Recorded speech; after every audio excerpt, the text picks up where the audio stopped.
Welcome to the Nintendo Dads episode 459, recorded on January 4th, 2024. The first episode of 2024. And on tonight's episode, we talk about 2023 because it was awesome. We talk about our favorite games and your games of 2023. So, Jesse, you know what to do.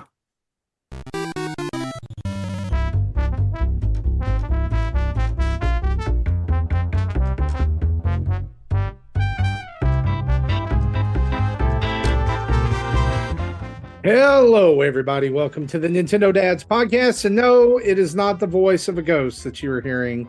It's Marty here, and I am really back. I apologize for being on the show for so long, but real life needed me. End of the semester needed me. Christmas needed all of us. And so here we are. The first show of 2024, as Tim said, recapping 2023 for you by talking about our top 10 of 2023, as well as looking at the list that you guys submitted to us as well over on Discord and through other means as well. Joining me on the show here on January 4th, 2023 is Tim Off. How you doing, buddy? I'm doing fine, but it's 2024. Did I say 2023? It's going to take a while. It's going to take a while. Yes. First show of 2024. How are you? I'm doing good. I'm excited about, I always love the first couple episodes that we talk about because we do this and then we do the predictions and then who knows what Nintendo's going to drop on us within the next, whenever. But I'm excited. I've been looking forward to this night for a while. How about you, Marty? Good. I'm good, man. Hey, just real quick, I was going to ask this before I talk about me. What was your favorite Christmas present? Oh, geez, Pete's. You got to come back to me on that one. Nope, we're going to make you wait. Okay, I will. Go talk to Jesse. I'll be back. Well, just know, Jesse, that question's coming to you. Things are good, man. It's been a good break. Like, I have just gotten back in the office after a pretty prolonged break. Well-deserved, I would say. 2024 means that I'm in a new job role at the same place, but things shifted over from 2023 into 2024. So a little bit of nerves about that, but otherwise still good. And you got fam's this. Good. You got this. Hey, the fam's good. I got the Piranha Plant Lego set. That's my favorite Christmas present. Actually, no. The Piranha Plant Lego set is one of my favorite Christmas presents.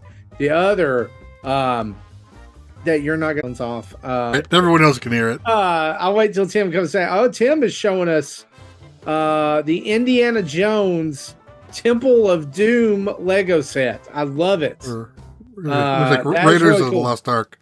Or maybe it's Raiders of the Lost Ark. Who cares? It's Indiana Jones. That was my favorite because I was not expecting that. I mean, I don't expect a lot of them, but that was my favorite. Clear up our confusion. Is it Raiders or Temple? That's Temple. Oh, sorry. Yeah, Lost Ark. Oh, Lost Ark. I saw the icon. I saw the logo in the upper left. Yeah, I was so right for like 5 seconds. Well, I couldn't see that. It's the beginning of the movie, the boulder, the boulder and going for the idol at the end. That's iconic. Yeah. So I can't wait to build actually, my real favorite Christmas present is my kids pooled their money together and bought me the Lego bonsai tree. Ooh, nice. I have not even got to bust it out of the box yet and put it together because I did Piranha Plant and then I got busy. But yeah, it's good. Also, Jesse Waldack is here with us, pushing the buttons, making it sound good, doing all those things. How are you, buddy? I've been doing pretty good. It's been catching up with work and all that. I had surprisingly, I only had like 80 emails. I was expecting more. I normally have much more, but of course, everyone had last week off. So there you go, Jesse. I gotta say here, when you move your shoulder in a certain way on the video, you have this angelic glow. Like it's like, oh, yeah, there you are. It's like you're emerging from another dimension or something. It's very aesthetically pleasing. can't even think of a joke. But You're going from Jesse the gray to Jesse the white. It's like, That's a good one. I like that one. it's like Gandalf. yeah, I tried pushing the Robo Jesse button, but apparently that's not working. So so much of that joke. Yeah. Anyway, I have an answer for my favorite gifts. Again, Okay. I have two. Both of them are food related. My son gave me like a set of hot sauces. I haven't Ooh. busted into them yet, but those are always fun. And my daughter gave me an 18-pack of Reese's peanut butter cup. It's like a it's like a holiday cardboard container. It's like 5 feet tall. Oh yeah, They're like single stacked in a row. nice. That's nice. I was going to show this too. If you know what this delicacy is from, Is that the orange chocolate? it is a chocolate orange. And Oh, I remember those. this year my wife found 4 different varieties of the chocolate orange. This one is the toffee chocolate orange. Interesting. It's very good. If you never had a chocolate orange, you need to have one. They're Terry's brand chocolate orange. It's literally in the shape of an orange. You get it out, you slam it on the table, and it breaks into orange slices. And so I am eating my fruit for the year. That's my resolution. To eat more fruit. The Congratulations. dietitian is watching. We're sorry. It's very good. It's very good. I can't believe I've denied myself fruit for so long. I need to find the grove where these oranges. That would be so fun to find those on a tree somewhere. She got me another one. I'm so excited about. Nice. It's a white chocolate orange. Ooh, Mhm. interesting. Oh yeah. Anyway, enough about us. We've got several things to talk about this evening, including our top 10 lists and some juicy Switch 2 rumors. So let's dive into the news, shall we?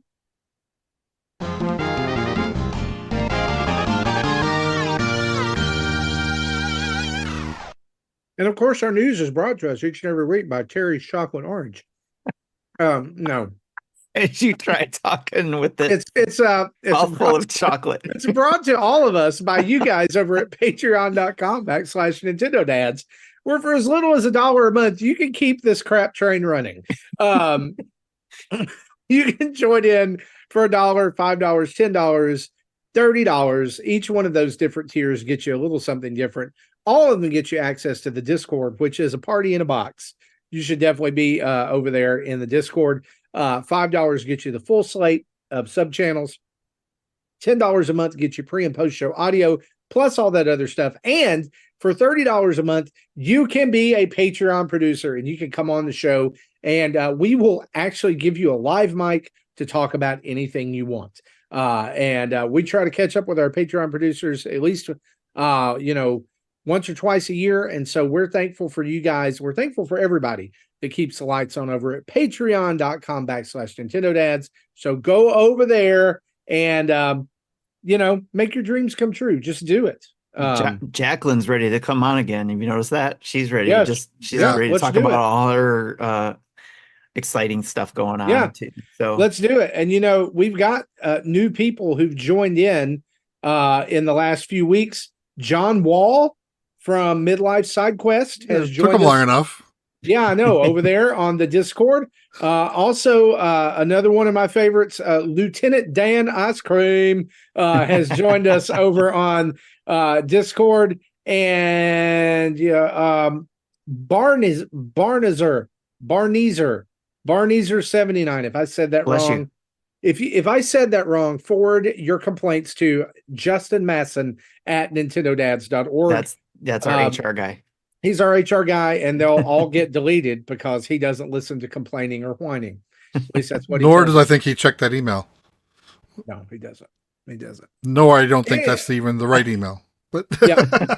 Well, let's talk about some things, shall we? Yes, we shall. Analysts have predicted that the Switch 2 will arrive and release in 2024 with a price tag of $400 and will be an iterative release. In other words, we will see a few changes. We'll see some things that are upgraded, maybe some differences. But again, it will probably be in the same line as the Switch, maybe the same name with a variant, or some type of thing. How are we feeling about this, guys? I know this kind of smoke and rumors. It's rumor and innuendo right now. But, here's the deal. The Switch is approaching 7 years old, right? Yep. So 2 months to go. Yeah, 2 months ago we're going to be celebrating the big boy's 7th birthday. I remember when he was just born. I helped deliver it. But yeah, into my house. That's a long time for any console. Yeah, to stick around. I just thought of this in this very moment when you said it was 7 years ago.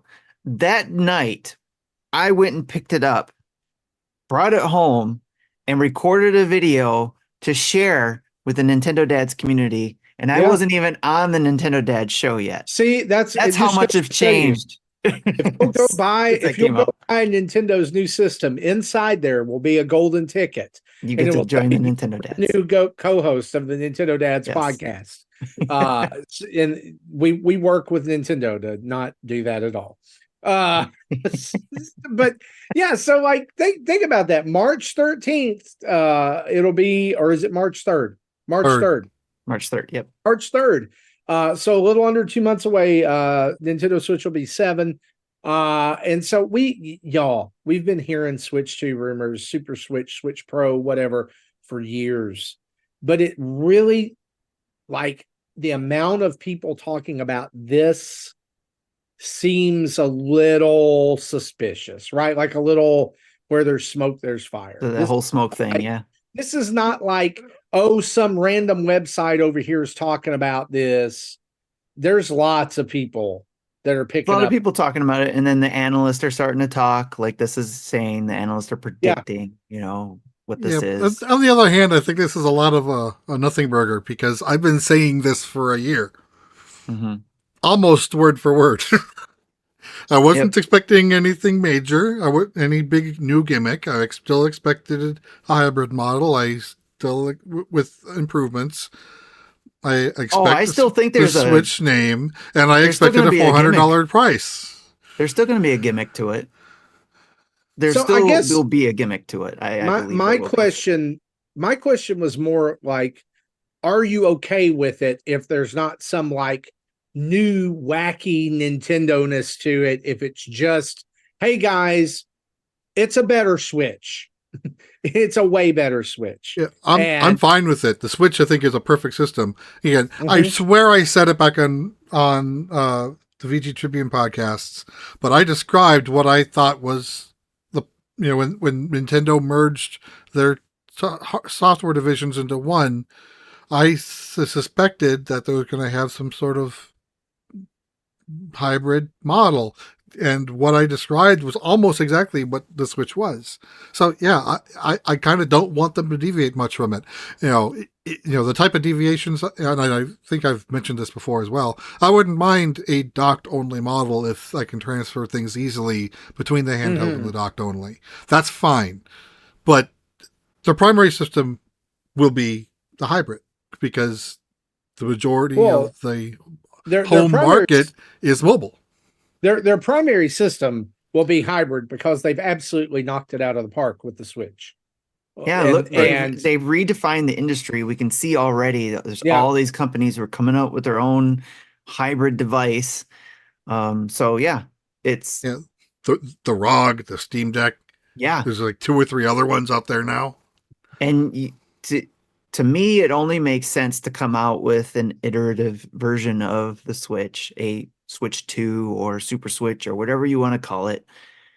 Me personally, I would go with the Super Nintendo Switch. I think that would be awesome. But I know Jesse doesn't like that name. I don't like it, but if they do that, they need to have Joy-Cons that bring back Super Nintendo vibes. And I want the Japanese and Europe colors, not the North American. You don't want the purple? No, I'd rather have the colors. You should be able to get both. I think both are good. Would you be okay if one was the American version and one was the European Japan version? I'd be okay. If the purple was left and the colors were right, I'm fine with that. The other way around would look goofy. You could just do what they did before. You can have different color schemes, just like they did with the initial launch. They had the gray models, and then they had the blue and the. But also knowing Nintendo, they're going to region lock them. Then you have to pay for importing if you really want to buy one. No, but what I'm saying is they could have different SKUs in the same region, regardless of being right. Yeah, I'm saying they can do it. I don't. I have a feeling. In North America, they'll only sell the purples. In Europe, they'll only sell the colors. So, yeah. So let's talk about this. The $400 price tag is that yes. If that's true, and I'm like, oh yeah, I'm gonna buy day one. But what needs to be? What's the one thing for you that needs to be there to justify the iterative $400 model? Well, noticeably better CPU, 1080p handheld, and as a nice to have, docked upscaling to at least 1440. But that's not a deal breaker. I agree with that. Okay. Yep. I'm just over here wanting a better like internal Wi-Fi card. Like what's there literally is like an with a potato. I don't think they can go worse. They can keep the same one in there. Right. Well, again, as long as they still have some way to have a wired docked solution, that's all I'll be playing the majority of the time anyway. So if you think about this, $400 or $399, as most people are saying it, is only $50 higher than the current OLED model. Yep. Right. I don't expect the successor to have OLED initially. I think that'll be an upgrade 3 years down the road. That will then be $450. But do you think that that's going to be a deal breaker for some people? You think it's going to kill it for some people to not have OLED at the beginning? There's going to be a variety. People will say it is, but I don't really think it will be. Especially when they have people not buying it from the beginning, anyways. Especially when they start having games that are successor only that won't work on original Switch, they're not going to have much of a choice. Yeah. I think for me, like the justification for a higher starting price tag would have to be, it needs to be significantly more powerful than it is right now. It needs to, like I've seen rumors that it's like, oh, it's $400 and it's the power of an Xbox One. Nah, Chief. Like I need it to go to the Xbox One, like the step past that. What was it? The Pro? 1X? Was there a 1X? There was a 1 Pro or something like along those lines. There was like a Pro version of the 1. It wasn't the 1S. It was the 1 something else. I want to say it was the 1X. It is 1X. Yeah, so that came out before the Xbox Series X. Right. Yes, that was the confusing part. So I think if it's not I would like it to be at least a 1X. Now is that probably going to happen? No, it's probably going to be 1. I mean, I can see that. Because the fact that it's, we're all assuming this is still going to be a handheld will limit it. Otherwise, it'll have 30 minutes of battery life, and that's not going to work. Here's the deal. Well, Steam Deck's doing it. Steam Deck's handling it, and I will pay. I would pay a higher price. It's also only 800p. So that's a little bit of a savings there. Yeah. Well, the other thing though too is the Switch, although may not have handled it very well, did handle games that came out on the PS4 in the early part of the PS4's life cycle. Yeah. So if the current Switch can do that or did that and struggled later version, PS4 games like Pro and then Xbox's later model too, then yeah, it should be better. It should be at least able to play PlayStation 4 Pro games. I think a good test to see how powerful it ends up being is does it not make Scarlet and Violet look like garbage? That's a good test. Yes, a faster CPU will make it improved. I agree. But again, we've also said it's a coding problem. It's not a hardware problem. I kind of have a feeling it'll still not be what people want, even with the new hardware. Right. Yeah. Yeah. No, and I get that. Like, I mean, I think that like the sage Zach Erickson used to say, high hopes, low expectations. Right. Yep. Because honestly, all of us know here, we already know we're getting it, whatever it is. Yeah. So, because it's a Zelda and Mario machine and Metroid machine. So, My low expectation is at least backwards compatible. So it's like all the new other things that it could possibly have is going to be awesome. So I'm trying not to limit what I would like. I just want it to be backwards compatible. I have a lot of games that I just want to be able to say, okay, I want the newest one, and I can play all of my current library of games on it, or whatever I'm currently playing on there's it. some folks out there who have gone absolutely fool level with collecting Switch games, like hundreds. And I Yes. mean, if that's your thing, Hi, John. awesome. Don't He's got what, 600 something? don't hear me say that's like some people do all kinds of different things, but like I would feel really bad for those people, like, especially like the ones who've hunted down variants of cartridges and stuff like that. And it not be backwards compatible. I cannot see a world where Nintendo is successful in the future without backwards compatibility. Correct. And I think they realize that by the stance they've been taking with the Nintendo Switch Online.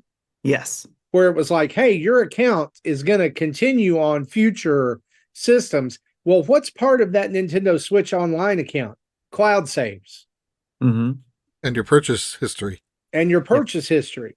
So if that's going to continue on, there's a hope. There's a hope. There's a beacon of hope that's going to continue on. And it's not going to be another Wii U to Switch debacle where it's like, hey, we know you've invested tons of money and time in the virtual console. Well, let's flush that all down the toilet. Yeah, that was ridiculous. And that's why people are scared who were there at that time and now going on with this. I spent a ton of money. Yeah. Yeah. Another nice to have, but again, if it's not there, it's not a deal breaker for me, is similar to what both Xbox and PlayStation did, going from 4 to 5 and 1 to X, is, you can, if you own a game on Switch and it's detected to be played on the successor, could download a patch, or you can optionally pay DLC for a patch that will give it better textures, use the more power, etc. And this is exactly why we went out and bought Last of Us 2 on PS4 when it was on sale on Black Friday weekend. So you can get the remastered version for $10. They're gonna exactly. So I'm not even to that point yet. I haven't even finished one, but when I do, I'm gonna wait and play the remastered version. Yeah. If they didn't have that $10 upgrade, people would be rioting. Oh, absolutely. Because if they're going to say, nope, you got to pay it for $70 for this whole game you already own. Yeah. That is only marginally upgraded because it was already a PS4 game to start with. This is all like smoke and mirror. Like right now, it's rumor and innuendo. Take it as that. Just know that I think 2024 is I think this is it. This is the year where the Switch finally, like, the new one gets announced, at least. Let me ask you this. What if it doesn't come out this year? Well, what if we are sitting here, we're all expecting it to come out this year? Sitting there in 2025, like, yep. And then it just doesn't come out. I haven't verified it. I wanted to before the show, but I forgot to. Apparently the stock price is at an all-time high because of how well 2023 was. I think stop that. I think if they don't release the successor this year, we are probably going to see not all-time lows, but 52-week lows. A major hit. Yes, it will be significant. Yeah. Well, let's talk about some other stuff that's actually real, that actually happened It is not speculation. This week, a 13-year-old from Oklahoma became the first person to play NES Tetris and quote unquote beat it by forcing it to a kill screen at level 157. Jesse, is this your child? It is not my child. Are they related to you? Are they related? No. Do you have a child you're not unaware of out there? Well, if I wasn't aware of it, how would I know? I don't know. Maybe you know, now you are aware. Did you go, son? Right. Yeah. Apparently, there was an opportunity at 155, and there's a video out there. Forget who made it, but part of it just says had someone in the Tetris community like analyzed the code and created a spreadsheet of all the possible crash points at what levels and what scenarios.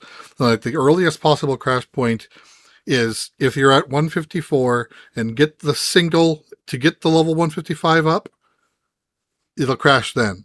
But he ended up getting a triple in his transition to 155, so it didn't crash. The next crash point was, if it, at 157, if you get a single, it's a 75% chance of a crash, and that's where it happened.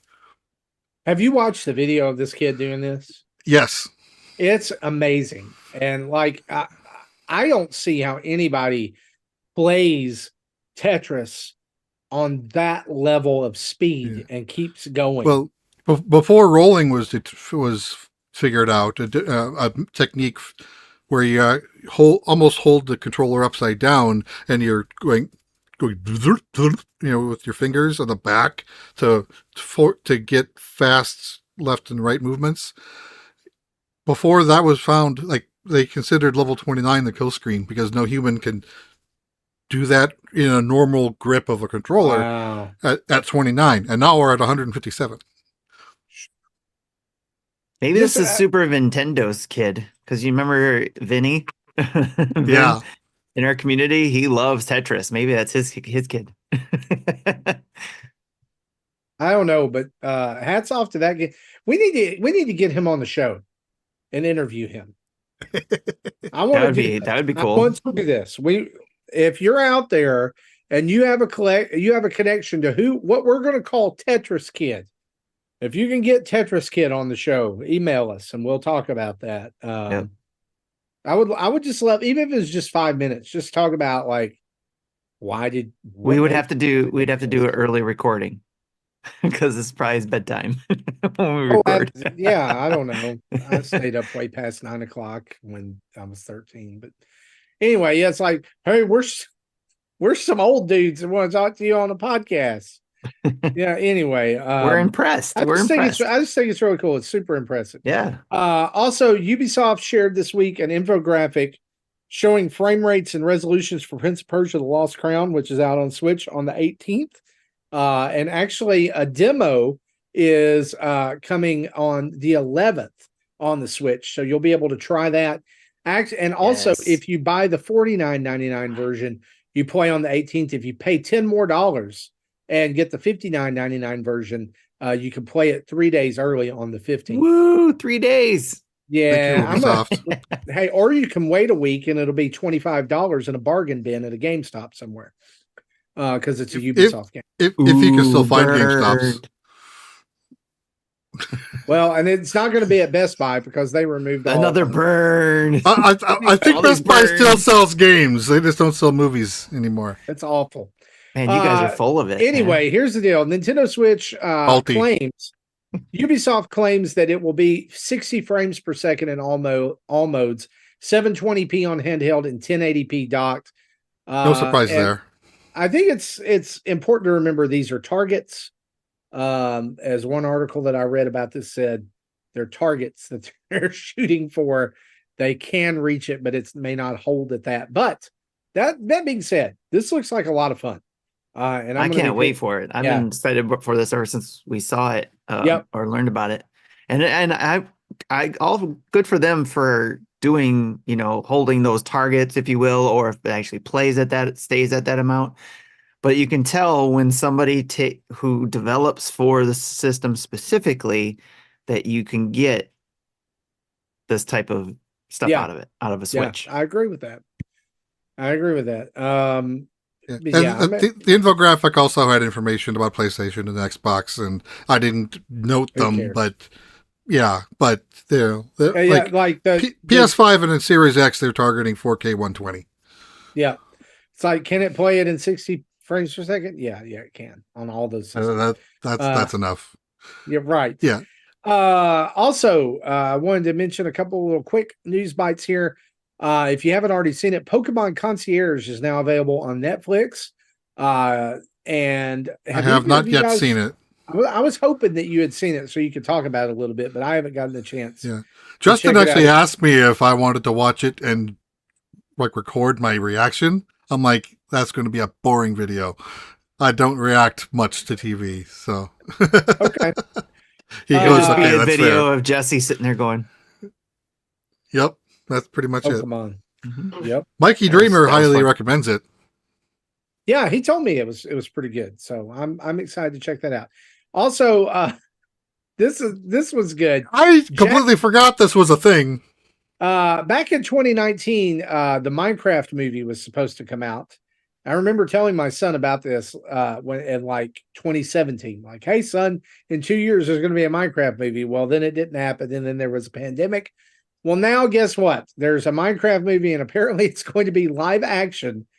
And this week, Jack Black has been cast in the role of Steve in Minecraft, which is Most amazing. non-square person I know. I know some non-square people, but they're not Jack Black.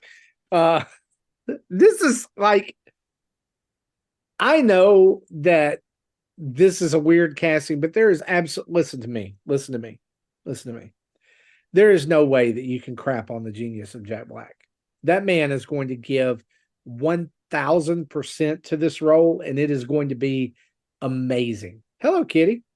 There's just a cat popped up on Tim's screen.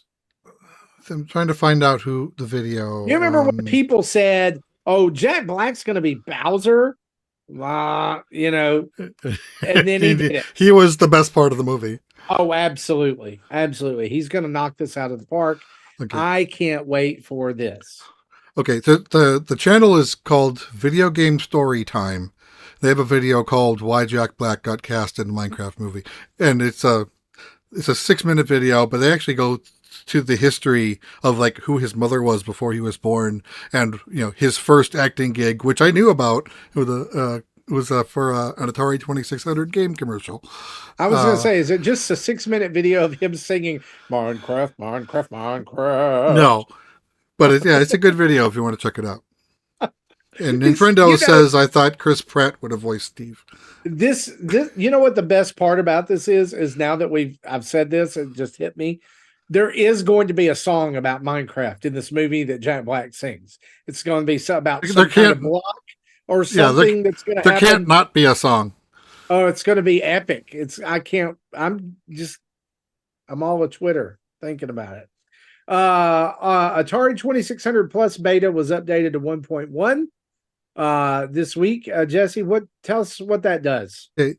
All right. Well, I installed it and it didn't change any of my games.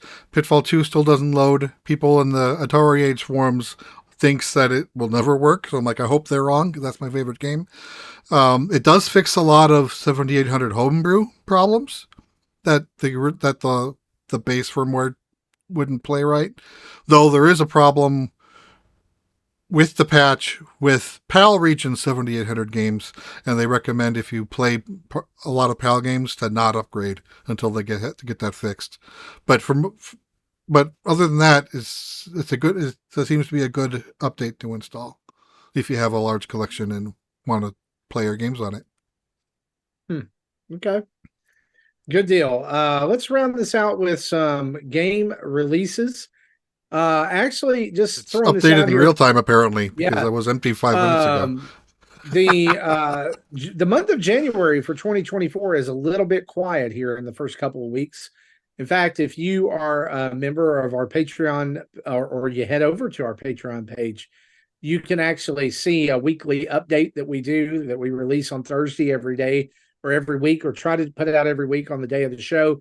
And we usually list the upcoming releases that we think are interesting this week, and link over to Deku Deals for those. And this week was literally, it says nothing. Check back next week, because literally nothing came out this week. However, even though there was like 40 games of shovelware. Yeah, like I said, nothing came out this week.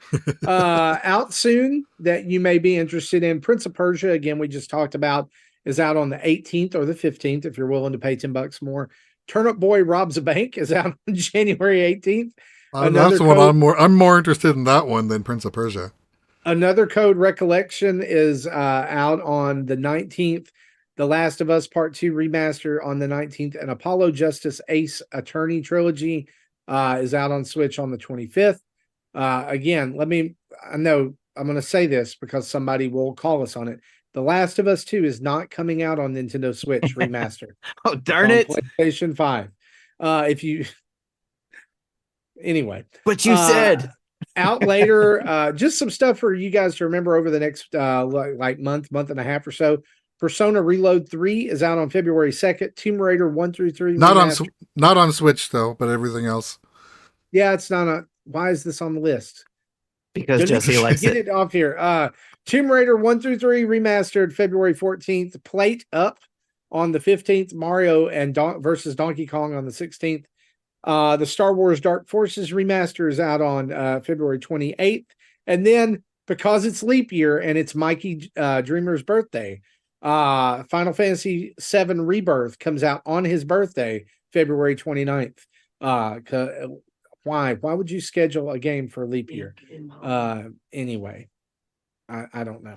Anyway, so those are all the games coming out. That's all of our news. Now it's time. Let's talk about our top 10 games of 2023.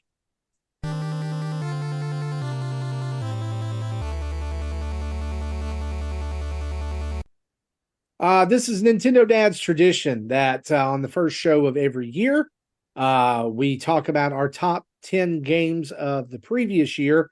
And then next week, we talk about our predictions for 2024. And so we're going to go around the horn here. We're going to share our top 10 lists. How are we going to do this, guys? Are we going to go like everybody's 10 and then everybody's 9, or are we just going to do them all at once? I think everyone's 10 and everyone's 9. Yeah, we usually do the. Well, the reason I asked that is because even though Justin could not be with us on tonight's show, he has provided us with audio talking about his top 10 games. And so do we want to, like each round, do we want to play him first? We can do that. All right. Sounds good. So let's start with Justin Masson here. His game of the year, number 10. I have to remember what screen he's on. Here we go. All right. Number 10. Dave the Diver is my number 10. I loved the Dave the Diver demo when it came out. I heard about Dave the Diver. It came out on Steam earlier this year. And so I was like all in. It looked amazing. Then the demo came out and I was like, yes, this is absolutely fantastic and amazing. The pixelated graphics are fantastic. This like gameplay loop of fish, go cook the sushi, the shop. I love that loop. That was just a lot of fun. The challenges that you have of finding more collectibles and going deeper, and the calls that you get on your phone, and the integration of the mobile phone was just really, really cool. They also did, and I'll actually kind of put in like an honorable mention here. I was actually really torn between Dredge and Dave the Diver. Interestingly enough, Dave the Diver and Dredge did a collaboration in middle of December as well. So there was like those two things that came together. If I was, Dredge would be like a 10.5 for me. But Dave the Diver is my number 10, and I really, really loved it. It's got that loop like Moonlighter does. And it was, go loot something, come back, sell it, make money, build a shop, build a business. It was really cool. So that's Dave the Diver, number 10 for me. All right. Next, Jesse, what about you? You're number 10. My number 10 is Pixel Lines 2 Into the Puzzleverse. So early gamer from earlier in the year. I've liked most of the Pixel Lines or the Pixel Universe games. I don't think I finished this one. There's a lot of puzzles in it, but I liked it enough to call it my number 10. Okay. I forgot that one came out this year, but I've been playing it too. I do like most of the pixel lines. For me, and I'm just going because I'm next on the list on the dock here. My number 10 is Dead Cells Return to Castlevania DLC. Oh, nice. I Okay. loved this. Number one, Dead Cells is the best Castlevania game that Konami never made. And then you add in the collaboration with Konami to produce a fantastic tribute / homage, whatever you want to call it, to Castlevania, with tons of weapons, tons of music, tons of enemies and locales from the series. It's just chef's kiss. So good. Completely reinvigorated my love for that game when it came out, and it's still something I dip back into every now and then, and it'll get its hooks into me for a couple of weeks, and then I'll move on because I've never beaten anything in Dead Cells because I apparently suck at video games. There's always a game out there that make you feel that way, right? Yeah. Tim, what about you? Number 10. My number 10 is F-Zero 99. I didn't play very much of F-Zero, any of them. I did try a little bit here and there, especially when they came out on the Virtual Console or more recently on NSO. But now with F-Zero 99 out, I tried it, played it, got better at it because I was starting to play it more and understand it better than I did when I tried it years ago, and loved it. And had a blast with it. And I still do whenever I fire it out every now and then, but it is a lot of fun. It's a fun racing game, futuristic racing game, if you will. But with the classic F-Zero graphics and playing against, a bunch of other people to try to get the best win is just a lot of fun. Even though I may not be number one, it's still fun trying, and I don't get really angry at the game. It's just because you just got to get good to play. So, but F-Zero 99 is my number 10. And I am not. Yes. I think the best I ever got was 22nd. That's pretty good still, considering, if you're just jumping into it and don't play it a lot, it's still pretty good. Yeah. Let's go number 9, Justin. Number 9, Bayonetta, Cerveza, and the Lost Demon. This game came out in March, and I think people completely forgot about it. And I'm not a Bayonetta fan. The series doesn't interest me. But this art style, this kind of Alice in Wonderland comic book-esque art style that was associated with it, really grabbed my attention. And I tried the demo, and I was like, well, we'll see what happens. The demo, again, much like Dave the Diver, grabbed me. I was like, holy cow, there is something really, really cool here.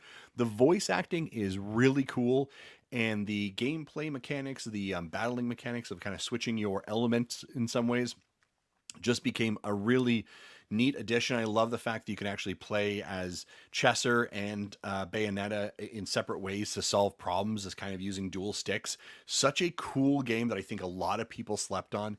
The demo, I think, still might be available. So that's my number 9, Bayonetta, Cerveza, and the Lost Demon. All right. Good choice. Jesse, what about you? Switch tabs. Yeah. Another game that was early in the year, Meg's Monster. It's so long ago, I just don't remember much about it. But I do remember it was a game I finished. And I did like it. I just don't remember anything about it anymore. But, so sorry, I You can't played be more it, you liked it, and that's all you need to remember. Yeah. Enough to be on my list. Yes. All right. Meg's Monster. Yeah. Yep. Okay.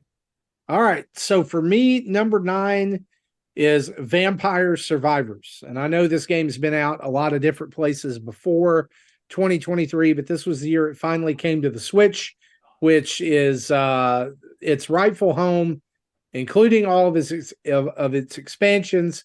And like I always thought, this plays amazingly on Switch. It's a ton of fun. It's a great. I only have a few minutes to play game. It's just, I don't know. Like there's just something about it that has grabbed into me, and I did actually beat the very first level. Was able to the garden level, and I don't know. Like y'all know that we get so many games and so much comes out that it's easy to play a game and then like completely lose it for months because you're playing other stuff. And that's what happened with this game. It's why it didn't rank higher on my list. There were some other games that stole time from it, but definitely still one that I loved in 2023. Vampire Survivors. What about you, Tim? All right, this is what we talked about in the pre-show that I think is going to potentially need some. You'll have to send mail to Justin Masson at NintendoDadsHR.com. No, it's Tears of the Kingdom, guys. Number 9. Tears of the Kingdom. That is a bold choice. Is number 9. I mean, I like. Okay. On my list. Let me say this in the most non-judgmental way possible, because I'm not judging. Because you need to find out. It's in my top 10 still. You need to see where it is on my list. Okay, but honestly, I really am, because I know this was such a high-scoring game for so many people this year. It is. It's number 1 on most people's list. Why is it there for you? One, there was a ton of other games that beat it out for me. Because again, 2023, we were eating good with video games. But this one, because I think it was harder for me to get into, because it was me that played Breath of the Wild so long and late into the lifetime to where I finished it in 2022, and then we got this in 2023. I was burnt out with it, because it was still the same Breath of the Wild formula. Yes, we had new mechanics in it, some excellent mechanics, and I highly recommend people play it, especially for those who had a long enough break between Breath of the Wild and Tears of the Kingdom. Yeah. But it was just, I was burnt out on it. It wasn't holding my attention. I was bored with it, to be honest, in some cases. And all I was doing was pushing the gameplay to finish so I could get to the story, see the end, because that's all I cared about. But it wasn't fun enough. There's some games where it pushes me to see the end, but I'm still having fun, and I want to see the end. I want to see the ending of the game. This was not that. It was just more of like, it was a chore. So, and again, because I believe it was my late completion of Breath of the Wild, and it felt samey to me, with some some new things added in to be different. So, but I still recognize how great of a game it is. It's just on my list, did not go higher. So yes, number 9 is Tears of the Kingdom for me. I have opinions that'll support why it might be lower for you as well, but I'll wait for it until I get it on my list to compare and contrast. Okay. I'd love to hear it. Sounds good. Good deal. Okay. Justin's number 8. Coming in at number 8. Well, these guys, Mario RPG, Super Mario RPG, came out in November of this year. I had not played Super Mario RPG or Mario RPG when it came out originally for the Super Nintendo. I played it very briefly when we did a retro rewind almost a decade ago for Nintendo Dads. Didn't really catch me. Coming back on the Switch and having played some fantastic RPGs over the last several years, this game really, really landed with me. At times, it felt like it was still very much stuck in the 90s of JRPGs in regards to some of the mechanics, but I also very much enjoyed like the modernization of some of the other components as well. This was my first time playing Mario RPG, and I absolutely had a blast with it. It was a ton of fun. The game was challenging. It was rewarding. And it was so interesting to kind of, revisit Mario and a Square Enix, joint initially back in the 90s, and to kind of see where Mario, the franchise, has grown and changed and evolved over the last 25 years since this game was initially released, actually almost 30 years ago. So it was really, really cool. So my number 8 is Mario RPG. I like what Mikey Dreamer said. Number 8, these guys, the game. These guys. These guys. The gabagool. Jesse, what about you? You're number 8. My number 8 is the making of Karateka. Yeah. Oh yeah, that's right. Okay. Yeah, I have Atari 50, but I didn't go through all of it and read through all the documentary parts because really kind of don't care about the corporate history as much with Nolan Bushnell and whatnot. But this is the same type of documentary format, but for literally a kid who was still in high school writing the first games and then wrote Karateka while he was in college, and that was more interesting to me. And then it included, I think, 3 or 4 different copies of the game that Apple, Commodore, Atari, along with a bunch of other prototypes and previous games that he wrote, and hinted at there might be a Prince of Persia game 1 coming, which again was made by the same guy. So the making of Karateka is my number 8. That's cool. Awesome. I like the way that was set up and when you showed it off. And that's why I like Atari 50 too. 50 also, I should say, because of the way that's set up. Although I know you said you don't like it for the corporate standpoint of it. I liked it because of the presentation of it and the way. Yeah. I should go gamers, back and try to watch Atari 50 again, but I just haven't had a chance to. The way I think this fits the way gamers would probably want to watch their type of documentary, be able to watch something about the game they liked or played when they were younger, and then see a little documentary about it. So it's kind of cool. And then literally play the game. Yeah. It's a really, really interesting concept. Really unique. My number 8 game of 2023 is AEW Fight Forever. Big surprise there, right? It was going to show up on my top 10 somewhere. I love this game so much. I have 2 versions of it. I have it for the Switch, so I can play it on the go, and I have the PS5 version I play at home. And I said this when it came out, and I'll say it again. It's not a perfect game in any way. It needs a lot of work, but they're continuing to update it. They're continuing to add new things to it. In fact, season 2 Pass just dropped with a brand new game mode and 3 new wrestlers that are coming out, and customization options, and they're listing. So they I think they have their plan, and then they also have what they're hearing feedback from. But honestly, a lot of stuff online has just been dogpiling on this game for no reason, because it's actually a whole lot of fun. It's meant to be super fast, arcadey wrestling style game, right? So think a combination of the old WrestleMania arcade game plus those old Aki Ukes games from the Nintendo 64 era, kind of mashed up. So, I mean, a lot of what you're familiar with, but it's meant to be fast. It's meant to be fast paced. And so I've enjoyed my time with it, and I love being able to have it on the go to play, and so number 8, AEW Fight Forever for me. I don't know. I think this should be higher on your list just because I'm the champion, the Nintendo Dad champion. That's true. And I'll take a chance to say this, just in my decision-making process.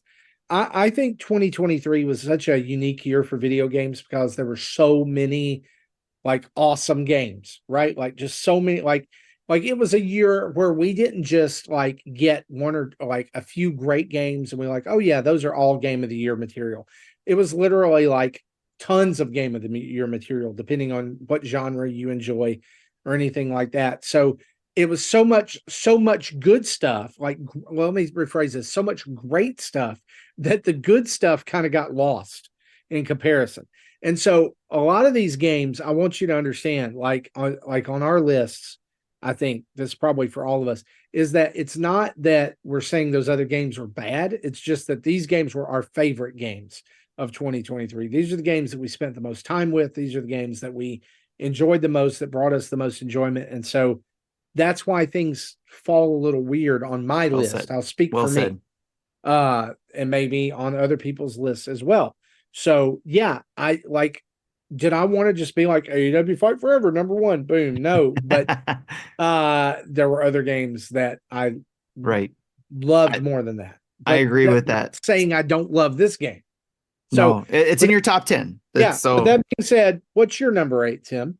sure. And just to piggyback off what you're saying, a lot of that, as we got higher in the list, was really hard to determine where it was going to fall, like in the top 5 even, like I struggled with my 1 and 2, went back and forth on it because of certain things. So, and we'll get to that soon. But yeah, it was just as I mentioned earlier, I kind of maintained my list as I played games throughout the year. And there was one set of game switches that I made at the last minute.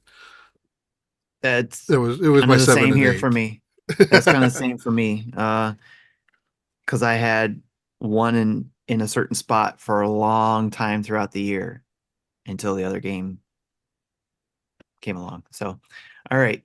My number 8 is Super Mario RPG. So kind of lines up with Justin's pick. But mine was also Super Mario RPG. I didn't play it when it originally came out. I played it on the Switch. And I think it falls in the right place for me. It is already mentioned before, a great game. They did a great job in putting Mario in an RPG game, and I can see why people love it and want more of it and got more of it, but in different iterations. Especially being that for me, my first Mario RPG game was the Mario Luigi Superstar Saga. So for me, it was like, okay, that was my favorite. And I always wanted to come back and see Super Mario RPG because a lot of people reference that one. And finally I was able to, and I agree, it's a great game. So it's on my number 8. Awesome. Let's go to Justin's number 7. Coming in at number 7 for me is Cocoon. This came out in September of this year. This is about a 6 to 8 hour game, and it is a puzzler. Puzzler is the best way I can say it. Environmental puzzle. And the ability to go in and out of these worlds to solve these problems, requiring these orbs to come back in. There is little combat, especially, or there is some combat. It's really around the final bosses, and it's not like shooting combat. It is, hey, I'm going to hit this thing to bump into them, or I'm going, there wasn't like guns or anything like this. It was really puzzle-based mechanics, environmental storytelling through the puzzles. I found the worlds that they built really incredible. It was just really satisfying. And when you kind of did solve that problem, you did kind of put, as the image here is like a world in a world, you kind of have this like aha moment, this beautiful like, oh, there it is, which I think is so fantastic when puzzles do it really well. So my number 7 game for 2023 is Cocoon. Okay. I'm going to have to check that one out. I know it came highly recommended from both him and you, Tim. So that's one I'm going to have to take a look at. Jesse, what about your 7? My number 7 is Sea of Stars, where, going into like the last show 2 weeks ago, I had just started to get back into it after not playing it since before Mario, even a month before Mario came out. So I finally got back into it. I did roll credits on it to get the not best ending. And they call it the standard ending. Like that's the standard ending. Okay. And this is going to come up again, but in this case, I did not like how the game ended. I'm not going to spoil anything yet, but ultimately, the final fight was not what I thought it was going to be. They set it up like it could be something glorious, and it wasn't. I'll just leave it at that. So Otherwise, Sea of Stars could have been higher on my list, but so that's where I put Sea of Stars at 7. So you Okay. didn't. You're still in the middle of doing the. I don't know if I'm going to because I still have Finish it? 29 conchs to find. Okay. That's like half of them. I might do. I know the butler guy. I forget his his role in all this was, since I saw him in the first half of the game. He's got something that contributes towards the best ending. I probably will do that just to see what that's about. Okay. But after that, it's collecting the rest of the conchs in order to get the best ending. I don't know if I want to do that. If it was 2 or 3 left, sure. But 29 of them? Nah. I'm good. Yeah. By the time I got that point, I had 12 left, and I decided to just go find the last 12. But I Yeah. wanted to finish it. I got enough of the conchs to give me the parrot reward to give me hints on where to find more conchs. There you go. But so I'm like, okay, at least the game tries to help me at this point. But Right. That came in handy for me when I was looking for it. Yeah. So my number 7 is Tears of the Kingdom. whoa. Okay. Yeah. And this surprised me too, being so low. But again, as Tim said, it's still in my top 10. But I kind of feel the same way as Tim. Like, I was really on the Tears of the Kingdom train when it first came out, and then I fell off hard. And then I didn't pick it up until about a week or so ago. And while I had some time, when I had took some time at the end of the year to take off, and when I booted it up, it said that my last save was on July 30th. So I had not played August, September, October, or November for this game. And I still, at this point, am still, I did finish the 3rd regional phenomenon. I still have not finished all 4 regional phenomenon in the game. I have 20 hearts at this point. I still have not finished all 4 of like the beginning of the main quest for the game. So I'm slowly working my way through it, but like, I don't know, like, there's enough here. Like, I play it and I go, oh, it feels great. But like, the only comparison I could think of is this, and this may be a weird comparison. This game, to me, now I know there's tons of people who don't feel this way, right? But this game for me is a great, is the video game equivalent of a grilled cheese sandwich. All right. And here's what I mean by that. Okay. I will never turn down a grilled cheese sandwich, right? Grilled cheese sandwiches are delicious. They're wonderful. And especially the way I make grilled cheese sandwiches, where I take the mayonnaise and put it on the outside of the bread and let it get good and toasty in the pan, and then like melt the cheese by putting water in there and covering it up so it steams it. That's a good grilled cheese sandwich. Like, now I want a grilled cheese sandwich, like right now. I will never turn down a grilled cheese sandwich. However, I don't always want a grilled cheese sandwich, and a grilled cheese sandwich doesn't always fill me up. It's not always the best option for me, but a grilled cheese sandwich is familiar. I'm not going to turn down a grilled cheese sandwich. Makes sense. Like Tears of the Kingdom, like, I'm not going to turn it down, but also like it didn't like just grab me like Breath of the Wild did, right? I finished Breath of the Wild in like 2 weeks when it first came out because I was invested, right?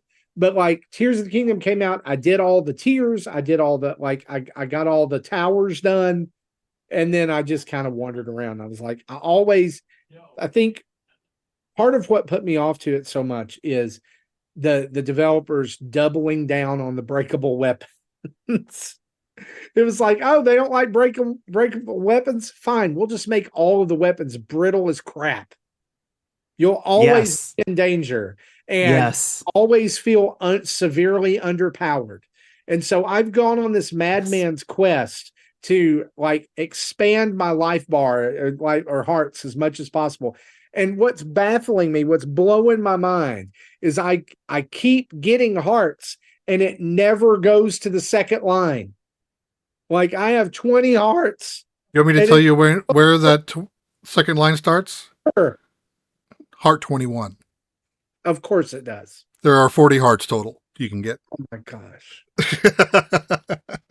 That's insane. But I'm going. The original game, you had 16 hearts. Right, I know.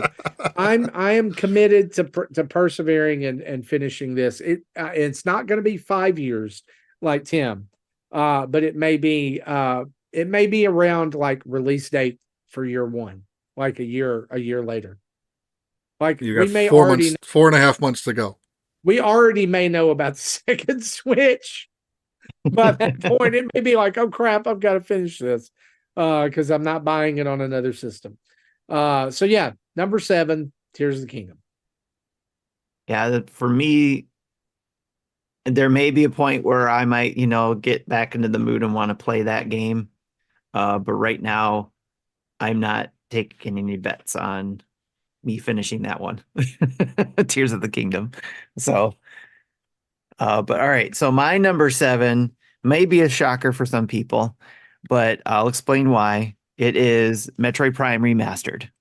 Shocker being the lowest, this game being lower on my list because everybody knows how much I love Metroid Prime and Metroid games. But it's lower because I played this game before. I've played it, I've beat it, and all that, and I've played it several times. And the original, not remastered version. So playing on the Switch is great, and I go back to it every now and then. I jump back to it during the holiday break, and it feels great playing it again. But it doesn't. I didn't think it was going to.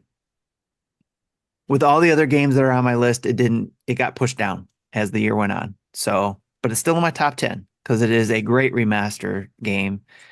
And if you've never played Metroid Prime, it's probably the best place to play it. So that's my number 7, Metroid Prime Remastered.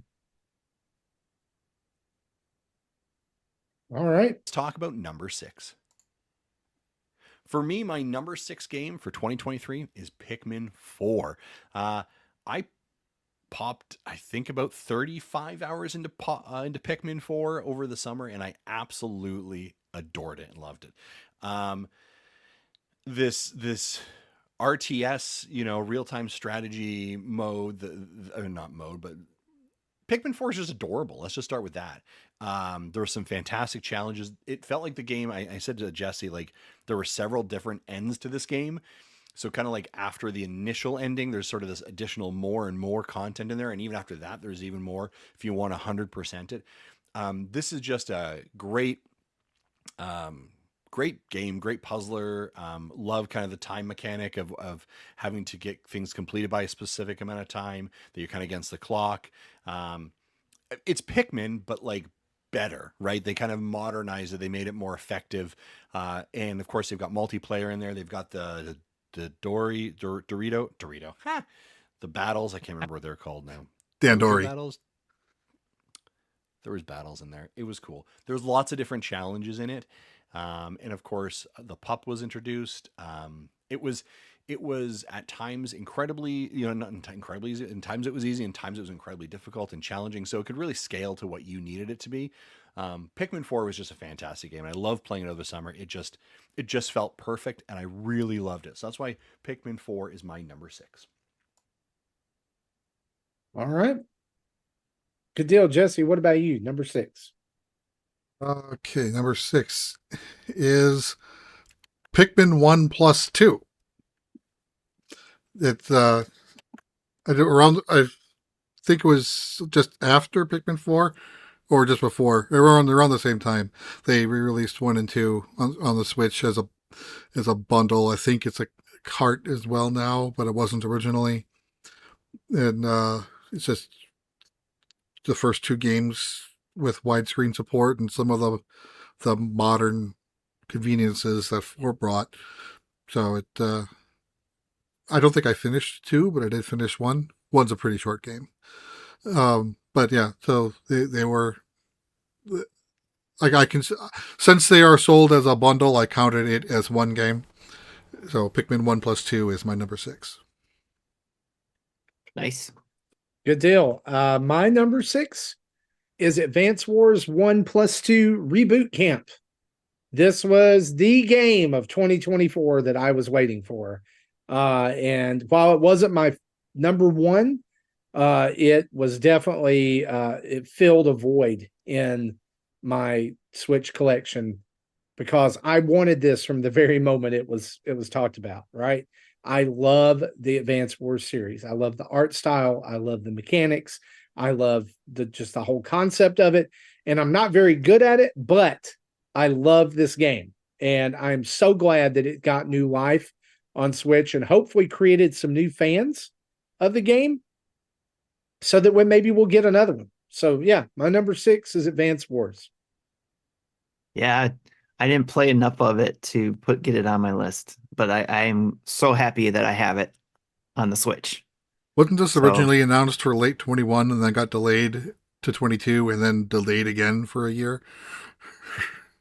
Something like that. Yeah, it didn't Yep. come out till, what was it, February, March 2023. So, April, I think.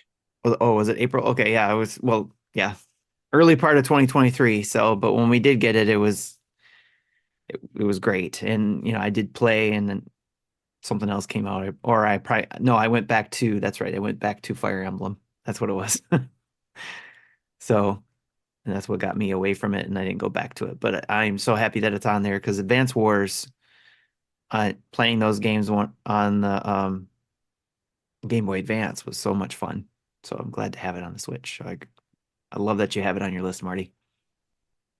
All Good right. deal. My number 6 is Howl. That is the new Switch, the new indie game that came out on the Switch. I think just this December, right? Yep. Or Maybe it's late pretty November. recently. Yeah, pretty recent. Within 2 months. I've been It was playing a a shadow lot of drop off the direct, right? Yes. I've been playing that game a lot. It's a strategy game where you're only allowed to make up to 6 moves on a tactical grid. And you have to try to do the best you can on that grid to either make the least amount of moves, or at least, yeah, the least amount of moves and or rounds, take the least amount of rounds to beat the goal. Like each board could have, like, for example, you have to get to the exit of this board in 4 rounds. So you have to do it in 4 or better or less rounds to get through it. So you get stars for that. Then you also have to beat the werewolves you're fighting in there, and destroy them. Because when you make those 6 moves, one of those 6 moves could be using cards that you have in one of those slots that will destroy the enemy. And then also you could do other moves to skip over things and then save villagers, so on and so forth. I've mentioned this on our show before. That's what I've been playing. I'll be mentioning it again later because I've been playing a little bit more of the holiday break. But Howl is a tactics strategy game that I've been enjoying, especially the graphics, the ink like graphics they use in there. It's just, and the music's really good too. I've been enjoying my time with that game, and it moved up my list. It was actually lower, but as I played more of it, it moved up on my list. Got a good story, good music, good narration, and good gameplay. It's filling that void. I think I had stopped playing Fire Emblem because I enjoyed playing that tactics type game. So, Howl is my number 6. Good deal. Coming in at number 5, Metroid Prime Remastered. Yes, yes, yes. Thank you so much to bringing this game out. We were, we'd heard all the rumors, we'd heard all the buzz, and in February of last year, it was shadow dropped digitally, and then physical copies came out a couple weeks later. I didn't play Metroid Prime, the original, when it was on GameCube, because I didn't have a GameCube. The only introduction I had to Metroid Prime, the series, was actually a Metroid Prime 3, which I had for the Wii, and I loved playing that game. And that game is such a touchstone for me for memory, because my oldest daughter, Rylan, was just born.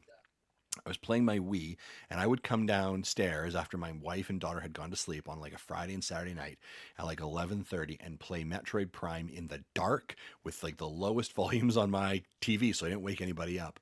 Metroid Prime 3 for like 3 hours every single night, and just loved exploring it. So there is definitely probably some nostalgia and connection with it.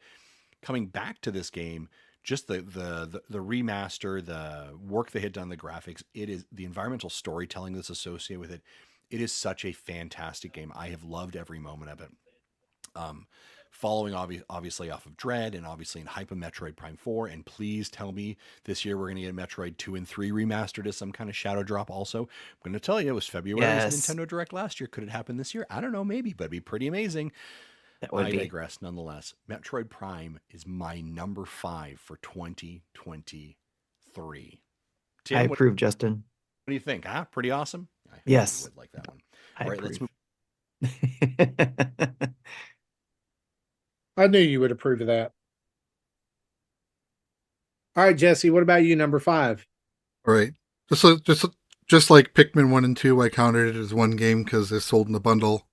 So is this, the Final Fantasy 1 through 6 Pixel Remaster. Again, I've played through, well, on the Switch, I played through 1, 4, and the start of 6, but I've played through 2 and most of 3 on PC when that came out there. So I've touched every game at least once except for 5. I do plan on hitting that at some point. But yeah, it's, the original game is but better. And so that's my number 5. Beautiful. I'm so glad I picked it up when it came out. Apparently, I picked it up on PlayAsia because it wasn't here yet, but apparently it's supposed to be, if it isn't already. The physical version, I should say. Well, I don't know if it was ever released in stores. So I think it was only available through the Square Enix shop in North America. That's how I got it. I got the collector's edition, which was like $200. As you should. I wouldn't see it any other way. Jesse should own the collector's edition of that game. The games themselves without the collector's edition, I think, was a $75 cart, which is the same cost as if you bought the bundle on the eShop. So, yeah. So, in a twist of serendipity, for the first and probably the last time, Jesse and I have the exact same game on our list at the exact same space. My number 5 game of 2023 is the Final Fantasy Pixel Remaster Collection for Nintendo Switch, because one of the big reasons that this is on my top 10 list, and one of the reasons it's so high, is because I begged for this game to come to Switch for months. So you can play it with a controller. So I could play it with a controller, and here it is. And I finished the original Final Fantasy for the first time in this collection. So did I do some XP boosting? Absolutely. Oh, yeah. No. No. It was a great ride. Tons of fun. Love the little touches that they've done to it. There are some, I guess, quality of life upgrades and things along the way.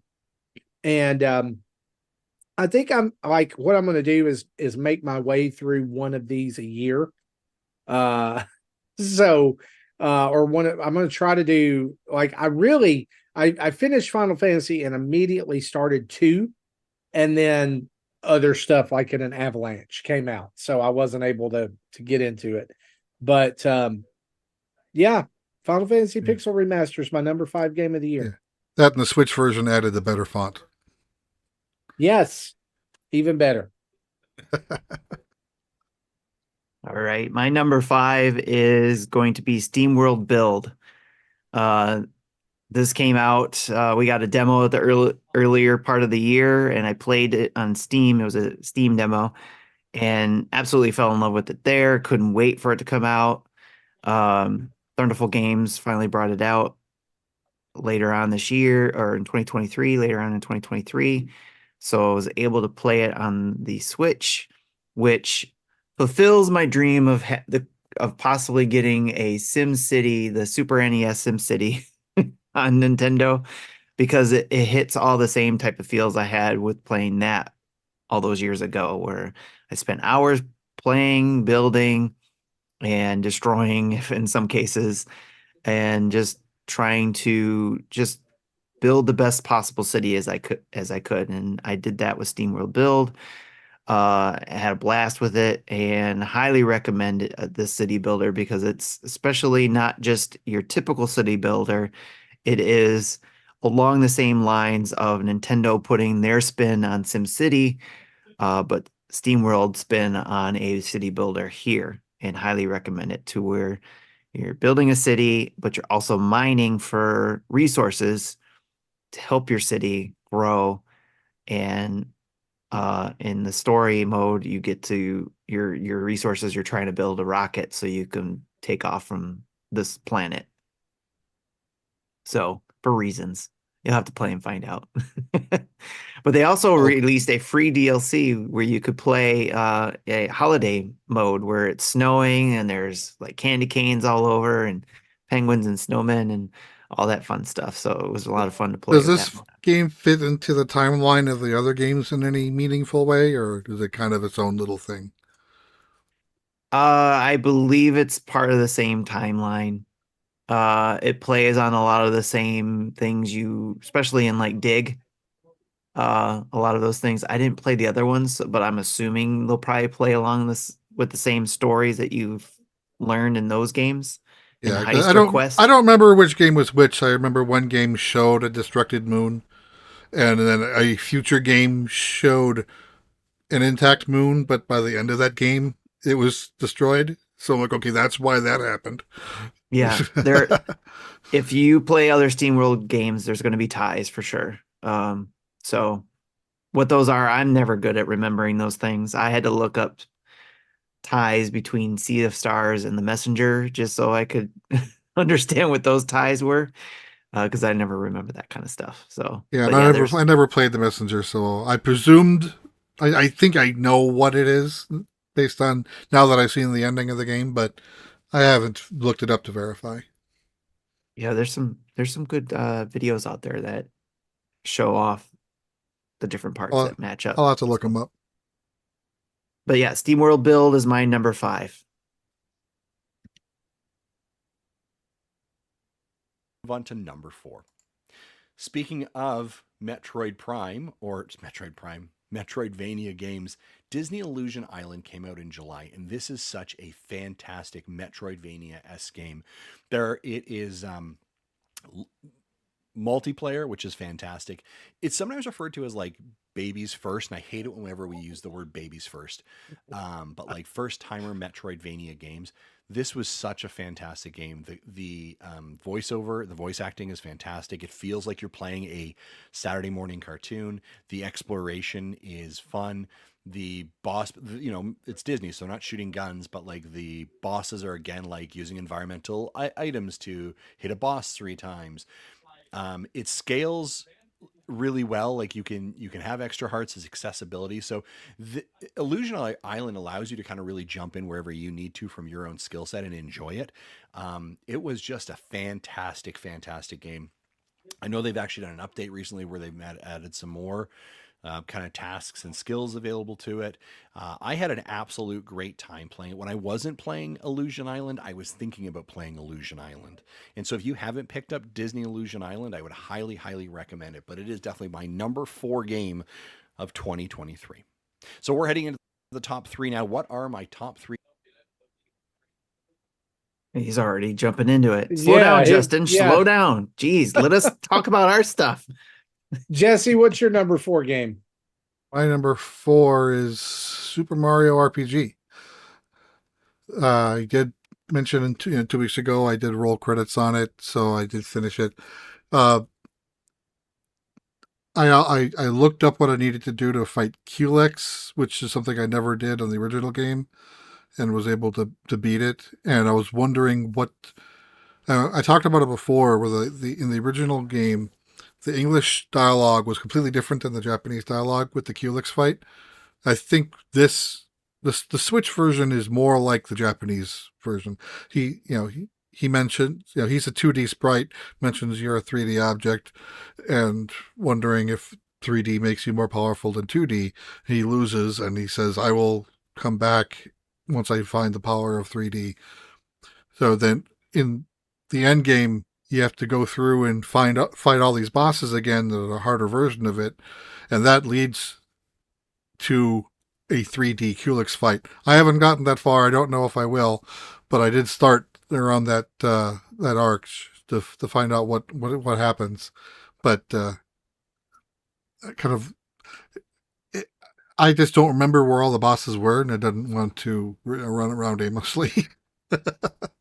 But again, I did like replaying through RPG. I liked the added splash damage for getting perfect attacks and 0 damage for perfect defense. That does make the game a little bit easier.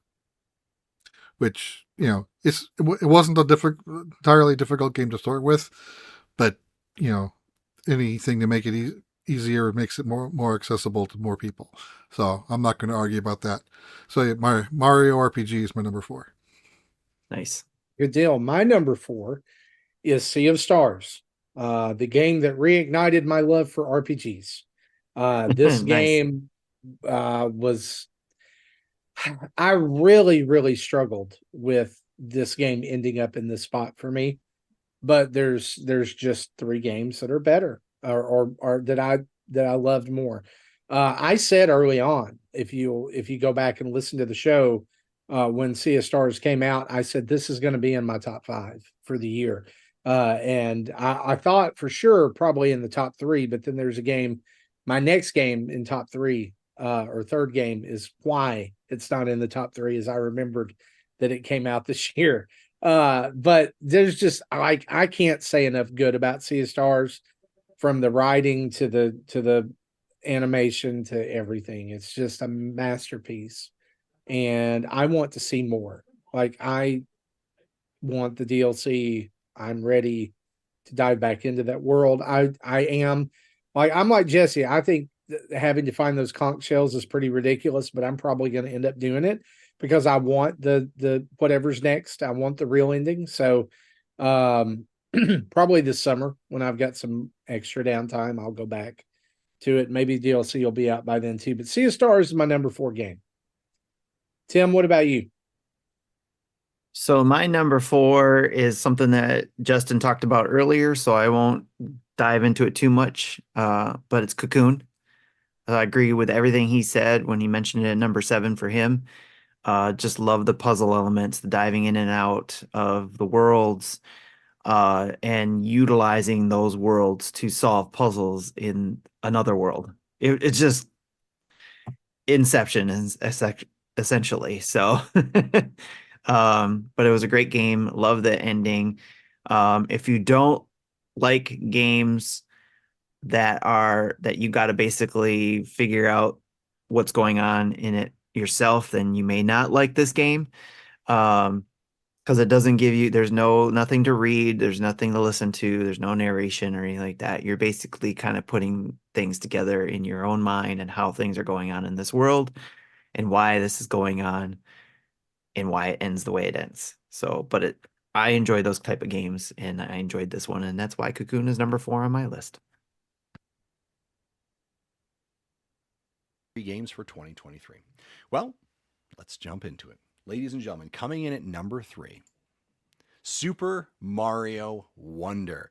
I had an opportunity to play Mario Wonder when I was down at the Nintendo Live event in September, following a Nintendo Direct, and this game just makes me smile every single time I play it. That statement of, and I said it before in my post reactions to the game, in my kind of like previews of, it makes you smile. You don't know what's going to occur. It is wonderful. There's a wonder and joy, and this feels so refreshing. There's nostalgia moments where it feels like I'm playing Mario 3 again. There are moments where it feels like I'm playing Super Mario World. It just feels refreshing is the word I'm going to use there. And so it was an absolute joy to play Super Mario Wonder. I love the accessibility that you can have of people who are like, hey, I've never played, and maybe you're playing with kids and it's struggling, and hey, you can play NABIT so you can not take damage, right? There's just a lot of really quality of life experiences that Nintendo added to Super Mario Wonder that makes it just, I think, a fantastic game. People were asking me during the holidays, hey, I've got a Nintendo Switch. What game should I get for my kids? And every time I was like, Mario Wonder, Mario Wonder, Mario Wonder. It was Mario Wonder, and I would also recommend Disney Illusion Island. I was like, if you give a kid or a family those two games right now for that came out in 2023, you've got a 1-2 punch. You are going to have an absolutely fantastic time. So Mario Wonder, man, I've just had just a blast with it. I've loved every moment of it. Yeah, again, it just made me smile. It made me smile at the joy that is Nintendo. This is quintessentially Nintendo doing their best in everything that they do and just making you smile. And so Mario Wonder, man, number 3. So if this is my number 3, you've got to think like, wow, there are some pretty amazing games. Well, let's head in to my number 2 for. No, you got to wait, Justin. All right, we're getting down to the wire here, the nitty gritty. Jesse, you're number 3. My number 3 is also Super Mario Brothers Wonder. Yeah, it was, everything Justin said I agree with. I kind of wish it was a little bit longer. I did burn through the game. I think I was mostly finished with it in a week. But I did enjoy what I played. I didn't finish all the special levels. I think I burned 20 or 30 lives on that penultimate stage and never did finish it. But yeah. Understandable. Yeah, but Mario Brothers Wonder is a wonder, and it's my number 3. All right, my number 3 is Power Wash Simulator. Yes. And I was wondering where that was going to fall. It is out on everywhere. In fact, I'm playing the VR version of it right now on MetaQuest that my son bought me, and it's a joy. But that's why this game is where it is on my list. It is an absolute joy. It was my go-to game in 2023 when I was overwhelmed by anything. I was able to boot up Power Wash Simulator and take the edge off by power washing. I didn't have to worry about saving a kingdom. I didn't have to worry about going through on quests. I just needed to clean the golf course or the carousel or the mini golf or the DeLorean, the fountain, right? Like, and it's the gift that keeps on giving. Now there's Final Fantasy and Tomb Raider and Back to the Future and SpongeBob, and y'all, on top of that, it's portable. So like before I was only playing it on Xbox. And so that's what makes it a top 3 game for me is just the moments of zen and joy that it brought to me this past year. That is a good point. That's kind of where I was with SteamWorld Build as well, because it was, yes, there's not so much zen moments in it because you're panicking about trying to defend your mine, but but still you can turn off the story mode and you can just go into a zen mode. They do have like a mode where you're just building and just having fun with it, where you don't have to worry about stuff like that. So I think SteamWorld Build kind of fits that bill for me, what you mentioned for Power Washer Simulator for you. My number 3 is also Super Mario Brothers Wonder, because of all the same things you guys mentioned. Just it's such a, and I know we're beating this word to death, but it's such a wonderful game. Because of it is what we all would hope, and we had hoped a new side-scrolling Mario game would be. Something refreshing, something new, getting away from and having new graphics and all that kind of stuff, doing something different, doing something wild. And I smiled a lot too during it. There's my favorite parts of it, like the dancing piranha plants and singing piranha plants. Just fantastic. And you get that early in the game. So it's just like, and then there's other stuff later on that I don't want to spoil that just puts a huge smile on my face, and I hope it does for other people too. So when I beat that game and this is one of the 3 games that I've toyed with in that number 1 spot because of how this game made me feel when I played it. But what beat out Super Mario Brothers Wonder for me was story in the other games that I'm going to mention coming up. So Super Mario Bros. Wonder is number 3 on my list. 2023. Ladies and gentlemen, my number 2 game, believe it or not, this is crazy, is The Legend of Zelda Tears of the Kingdom. I mean, back to Hyrule. Are you kidding me? You know, when we were talking about Tears of the Kingdom being released, and I'm gonna be very honest with you. I battled between whether to put this at number 1 or number 2. You'll see my number 1 in a couple moments from now, and we'll understand where I tilted back and forth on these 2 games. Absolutely, I did. 3 was Wonder for sure. 1 and 2 could have battled back and forth. And even at times when I was creating this deck, I was sliding it back and forth. I was like, I don't know. Am I right? Am I wrong? What's going on here? So ultimately, I had to come down to, we'll talk about it in a second. But to incorporate, you know, going back to Hyrule, I think it was like hey, we've been here before. We've seen this in Breath of the Wild. And that was a masterpiece. What are you going to do differently? First couple trailers when we see that there's a sky kingdom, like, oh wow, okay, that's incredible. And now there's this elevation, that's really cool. And then when you kind of like it clicks of like tiers, sky, ground, underground, you're like, oh, the verticality, the complexities around that, the build and that, the seamlessness of it, right? To drop from the sky into a pit to go right to the underground, and there's no load screen. Right, like that's incredible, and then let alone the mechanics of fusing everything together and building these monstrosities of machines. It just like it is a game that just keeps giving. It is much like Breath of the Wild. Like you just keep coming back to it. Like to get to to wring out the 100% of it and get everything out of it is almost impossible. And then to see all these amazing creations that we're coming up doing on social media of like, hey, I made a mech. Hey, I made this. Like, it is an incredible, incredible game. And the hype and the excitement around it, like, you know, you talk about a banner year for Nintendo, Mario Wonder, Zelda, like these were 2 hard hitting games that like were incredible and should be in every single person's library and deserves the accolades and praises that it got. And man, like every time I think of this game, it just, again, much like Mario Wonder, makes me smile. Right. And I'm like, man, this is so fantastic. And in some cases, a game that like you don't want to finish because there's so much in there. You don't want that thing to be over because it is so incredible. It felt both familiar and new all at the same time. And so, yeah, Tears of the Kingdom was my number 2 and absolutely incredible. So That makes a whole lot of sense, and I agree with them. It should be a game in everybody's library, for sure. What you got for number 2, Jesse? Okay, my number 2 is Pikmin 4. I remember, you know, I think I put 50 hours into this game, which is the most I think I've put into any Pikmin game. Just because, you know, as Justin mentioned, there's a lot of content to it. You roll credits the first time at 16 hours, you think you're done, and then it says, oh, no, you're not.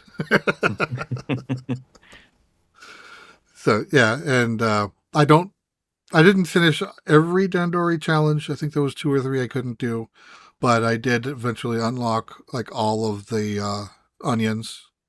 And the last one I actually I looked up a walkthrough of a strategy because I couldn't figure that one out. Because you had like 3 minutes to do something that required a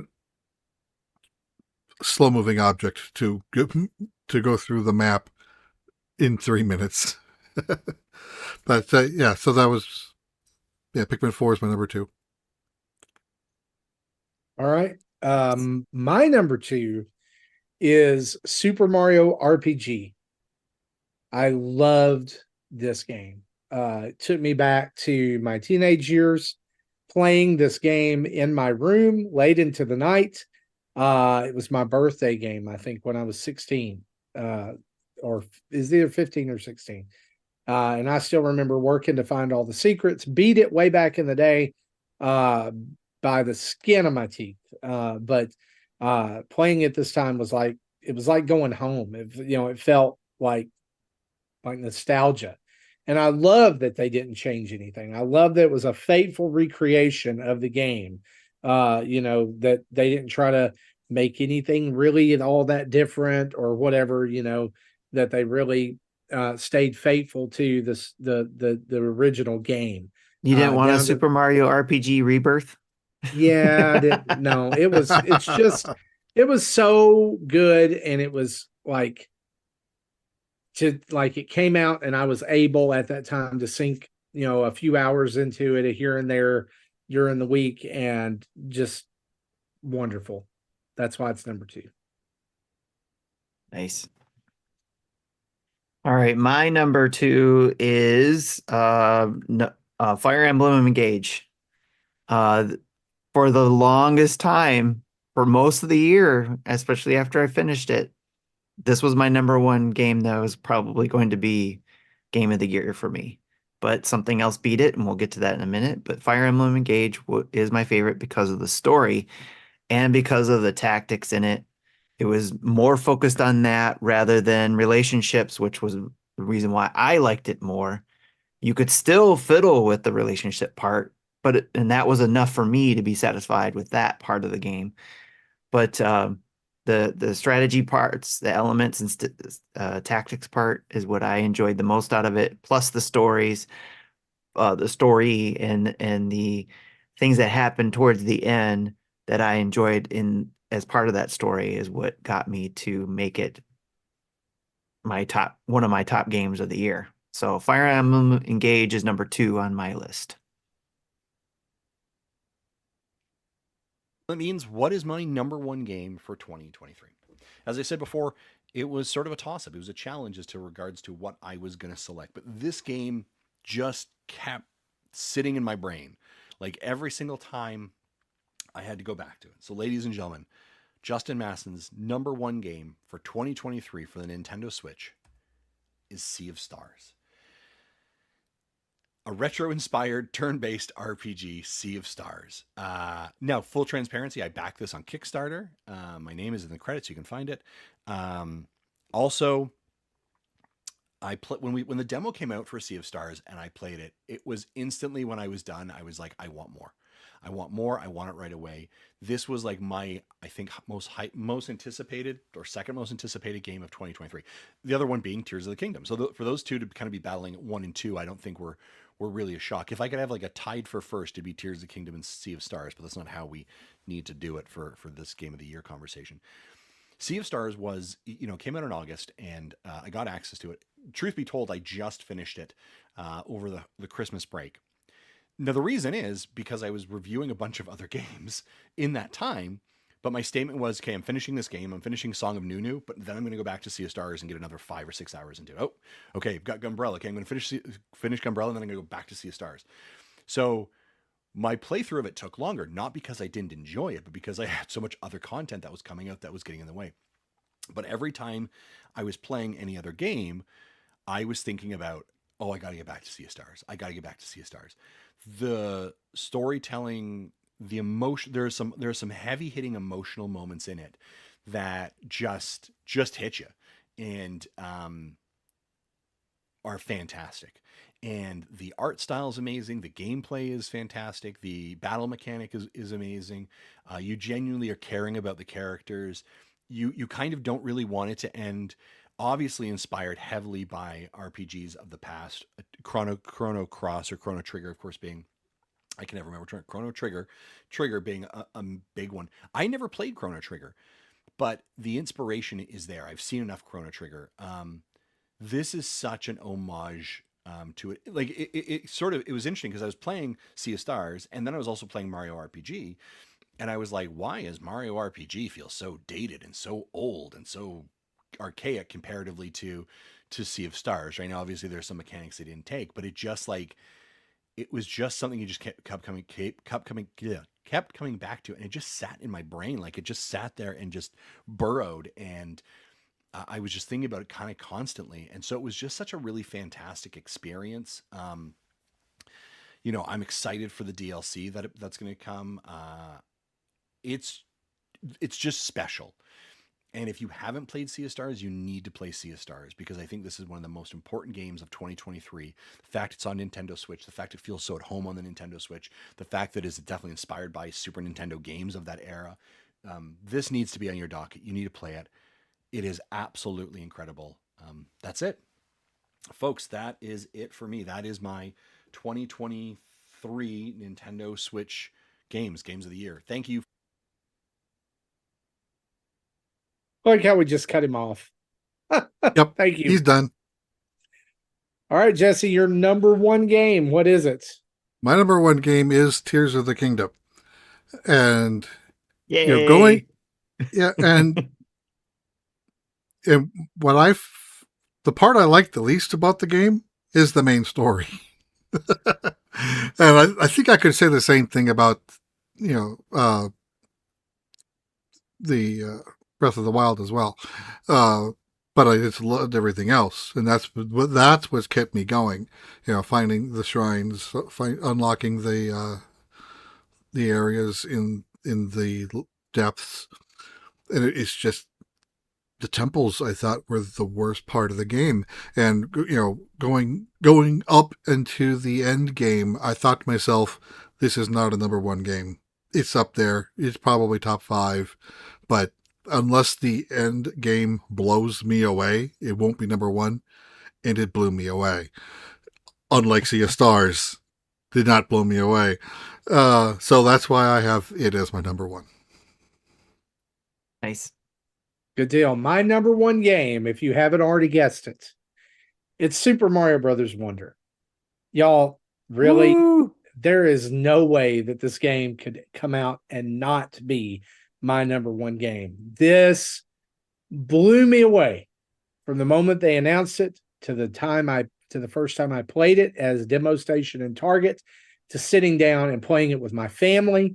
There is, what you guys have said is so true. Everything in this game is such a joy. I love the reimagining of the way Mario looks and sounds and even reacts to things.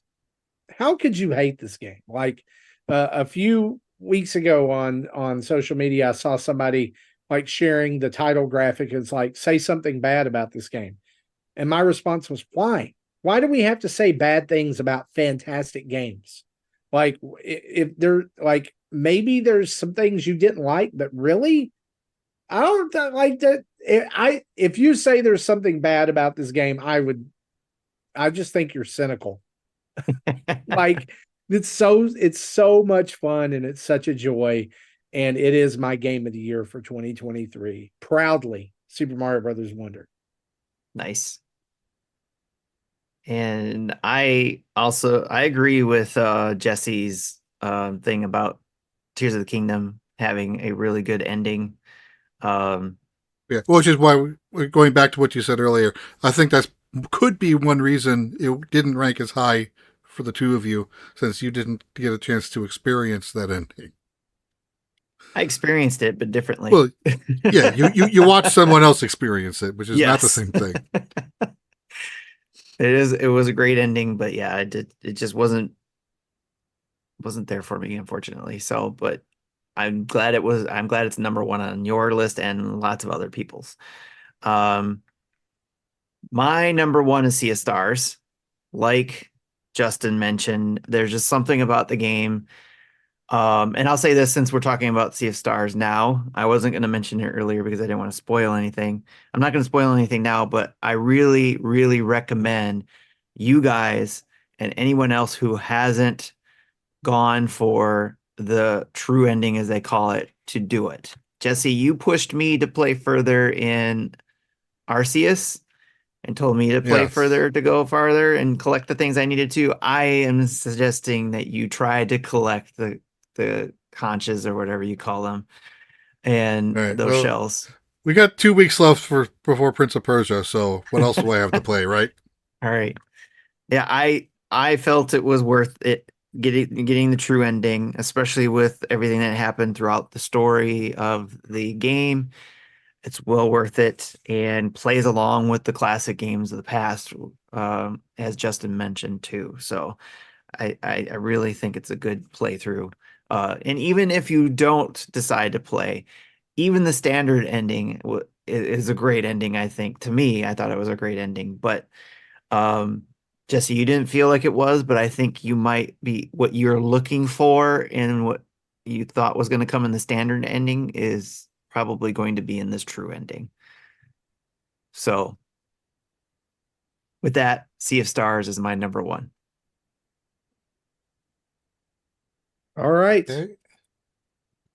Jesse's All right. doing some quick math. And while he does that, we want to say thank you to everybody who submitted their list to us. As he said earlier, there's over 20, almost 29 people or 29 people who, Well, including the submitted four their- of us, we had 33 people submit at least a game.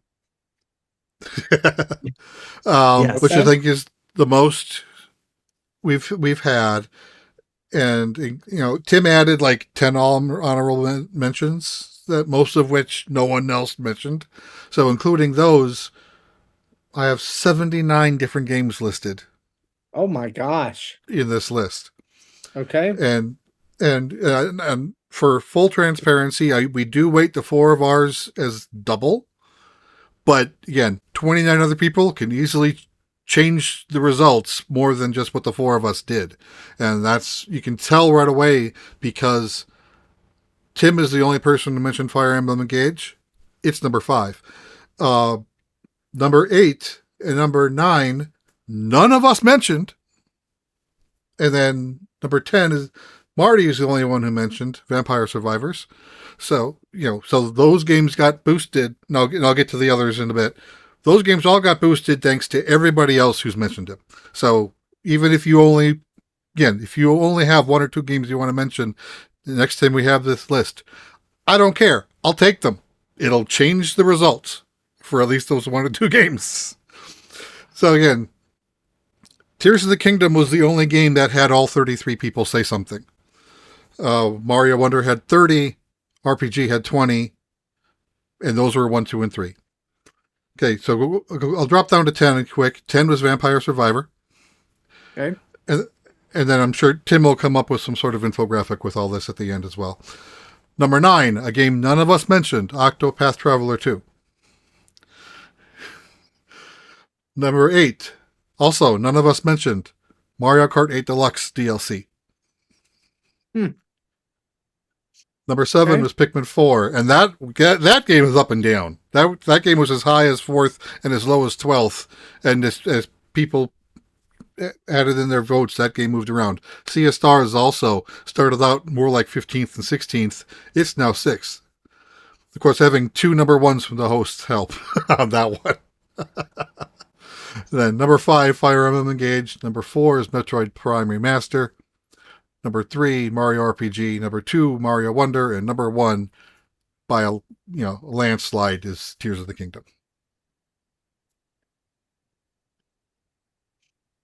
I'm just writing these down as your. So I'll paste these in. I'll paste these into the notes. If you're punching that through, and then we'll have some sort of a infographic made up that'll be posted in our socials at some point. All right. Well, guys, thanks for hanging with us for that. We always love doing that list at the end of the year. We love seeing your lists as well. And as you saw here, your picks do matter. 2 games that none of us chose ended up in the top 10 for our listeners and for us for the entire year. So I always like these lists for sure, because it's a good balance of all of our choices, us here and hosting podcasts and our communities. And I think it's before we move on, is there any games you're wondering where it ended up? Yeah, I wonder where did Final Fantasy Pixel Remaster end up? 17th. Okay. Not including the 2 of us, only one other person mentioned it. Did anybody else mention Suika Game? 4 people mentioned it. It was actually my 12th game in my list. Okay. 4 people mentioned Suika Game. It ended up ranking 24th. because those who did say it said it low. Gotcha. Anybody else about Advance Wars? 19th. 4 people said it total. Okay. Anybody So else? 3 plus Power Wash. One other person said Power Wash. It ended up 27th. Well, at least it wasn't. It's top 50. Since top 30. Yeah. Tim, any of yours? I know, like Jesse said, a lot of mine were I was the only person who said it. But did SteamWorld build? Am I the only person who mentioned that? No. Where did it end up? Oh, yes, you were the only person who mentioned it. Here comes trouble. Oh my goodness. But SteamWorld build ended up 32nd. Okay. What's going on, Justin? We just finished the list. Oh my gosh. Weekly listener, first time caller, so excited to be here right now. Liar. That's probably true. What did I miss? What game is the Nintendo Dad's 2023 number 1 game of the year? I'm at the edge of my seat. It's Suika game. Son of a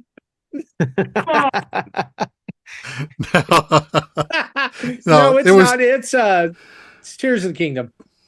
Tears of the Kingdom. Wow, my number 2 game? Tears of the Kingdom, number 1, not a shock at all. Wow. Yeah. Wow. Yeah. Cocoon ended up 12th. Hogwarts Legacy was 11th. Oh, again, okay. Hogwarts being again another game that none of us mentioned. It's in my honorable mentions. Okay. Yeah, honorable mentions. Hey, what? Can you give me a quick rundown of the top 10? I know I should listen later, but what do you got? Yeah, so 10, Vampire Survivors. 9, Octopath Traveler 2. 8, Mario Kart 8 Deluxe DLC. 7, Pikmin 4. 6, Sea of Stars. 5, Fire Emblem Engage. 4, Metroid Prime Remastered. 3, Super Mario RPG. 2, Super Mario Brothers Wonder. And number 1, Tears of the Kingdom. Wow. That is, I'm kind of shaking my head. It's not that the community is wrong, because of course, I think one of the things I love most about this is the fact that this is guided by our community, not just us as hosts listing our own top 10s, but strongly influenced by our community. And I think I think we're one of the rare podcasts that actually do that, right? But man, that top 10 list does not align very much with my top 10 list. Yeah. Because I noticed the look on your face on Sea of Stars. Only 3 people out of 12 said Sea of Stars is number 1. You, Tim, and one other person. Most of 3 people have good choice, good games. But the other 9 people who mentioned it, including me, was lower on the list, which pulled it down. Yeah. Really? I'm actually shocked Mario RPG is as high up as it is. That's actually sort of shocking to me. I didn't think it would be there. Probably because of everybody had it. It was one of those higher games where a lot of people had it on their list. Yeah, that was mentioned 20 out of 33 times. Wow. Okay. Interesting. Did Dredge show up at all? 14th. I said really? Okay. And Dave the Diver? 16th. Oh, wow. Okay. All right. Interesting. Any other shocks for you? Disney Illusion Island. Where did that show up? 18th. Only 4 people mentioned it. That is a crying shame, folks. I think not enough people played those games. Cool. Anything else I missed that was exciting? Not really. Cool. So we just summed a 2-hour podcast in about 3 minutes. Is that what just happened? Yep. We talked about we talked about the Switch 2, and how it's all those rumors. Can we and I said it on Twitter, now that it's 2024, the rumor mill of Switch and the excessive YouTube thumbnails and what secrets did we just learn about the Nintendo Switch? I've got details from developers is driving me bonkers. We're 4 days in and I want to just start muting people. And I know, Justin, you're but you're a show that talks about these things. I get it. But it's excessive already. All right. It's a lot. It's just a lot. We're thirsty and we're making stuff up and pretending everything's water, and it ain't. Does that make sense? Yes. So Justin, you were asking about other shockers on the list. One of them I think is between you and Jesse having Tears of the Kingdom at 1 and 2, and me and Marty having it lower on our list. Like mine was at Really? 9, Marty's was at 7. I think that was Wow. probably a shocker too, because Like, of most of the Wow. people, reasons. again, all 33 people had Tears of the Kingdom in the list. Most of them were 1 or 2. That's yeah, and I think it's funny because I think when the discourse around Tears of the Kingdom happened in May, like everyone was just like, okay, so like we're just saying Tears of the Kingdom is the game of the year, and we'll just figure out 2 and 3 later, right? Like that was sort of the whole internet discourse around Tears of the Kingdom. Yeah. But as the year kind of progressively came on and these other games came into space, it was interesting to kind of see that, you know, it didn't necessarily align. I'm actually shocked how far down it was for you and for a couple of you guys. Yeah. And mine was just that because I knew it was all on me because of me finishing Breath of the Wild so late. It was just too much Zelda in that same world for me, all at following right after me finishing Breath of the Wild. So Interesting. Okay. that was Well, probably thanks probably for the visiting, biggest difference. Justin. We're gonna speed through the last few segments of the show here. Well, I gotta head back to where I was, but I was like, man, I got a second. I got like 5 minutes. I'm gonna quickly call in and see where they were. So thanks for having me. See you back next week. Next week, predictions, 2024 predictions, and we'll reign our 2023 predictions champion. Spoiler alert, I don't think it's gonna be Jesse. Right? That's a given. Also, I'm thinking about next week eating my sweet. You're gonna have your pizza on the screen. Yeah. Well, Tim is calling out the reactions because that's my sweet victory that I'm gonna have. That's okay. You eat your pizza while I'm showing off the belt. Anyways, we'll go on to the next segment. Bye, see you guys. Bye. So, guys, here's the deal. This episode has spiraled as typical Nintendo Dads podcasts are wont to do. And Especially so when he hops in midway.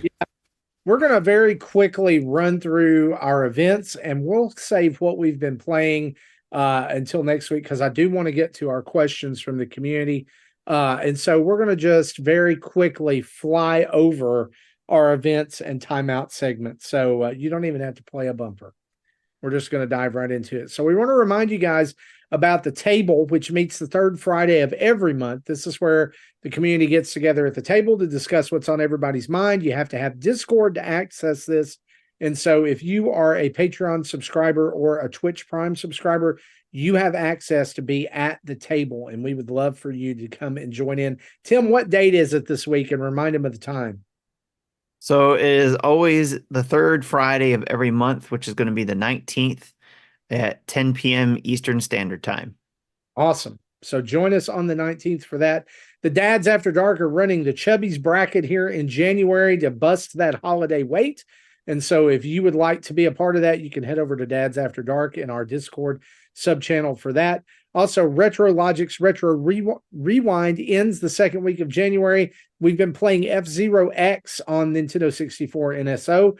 And so if you would like to talk about that, there will also be a Retro Logic episode dedicated completely to F-Zero X. You can drop some comments to them over there in their Discord sub-channel as well. Also, there's a drawing for eShop credit to the digital shop of your choice. And don't forget, through March 14th, there is a Wonder Flower event in Super Mario Brothers Run. Hey, remember that game? Yeah, you probably should download it again because you probably deleted it off your phone. But anyway, you can find Wonder Flowers in the Toad Rally.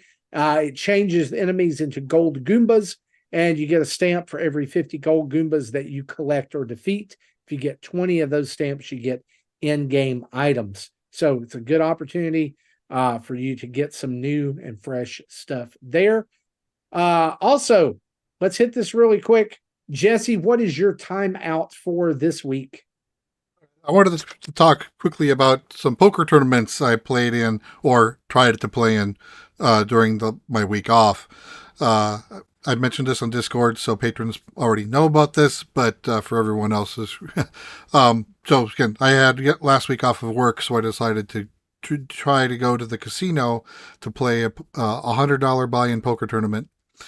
I said, I hope I last at least an hour and I got knocked out just before the third blind raise, so I was in there for 59 minutes and 48 seconds. So I almost made an hour. So that I like first prize on that would have been something just over $1,000. So that would have been nice, but I was several hours away from getting there. Then I tried doing one of the free bar pokers with the poker league that I play with on Thursday because we didn't have a show, so I was able to show up. I got there and it was just so packed. I just turned around and left. It's because if you remember what happened to me in the Bahamas in the church, Yes. that was going to happen again, and didn't want that to happen again, so I just avoided that. And then I decided I wanted to try the casino poker again on Sunday, which had a $150 buy-in. So I showed up there. They said, okay, it'll be $350. I'm like, what? I thought it was $150. They said, oh yeah, New Year's Eve tournament. We bump it up. I'm like, okay. I was mentally prepared to spend $150 and financially prepared. I was not ready to spend $350. Right. So I just turned around and left on that.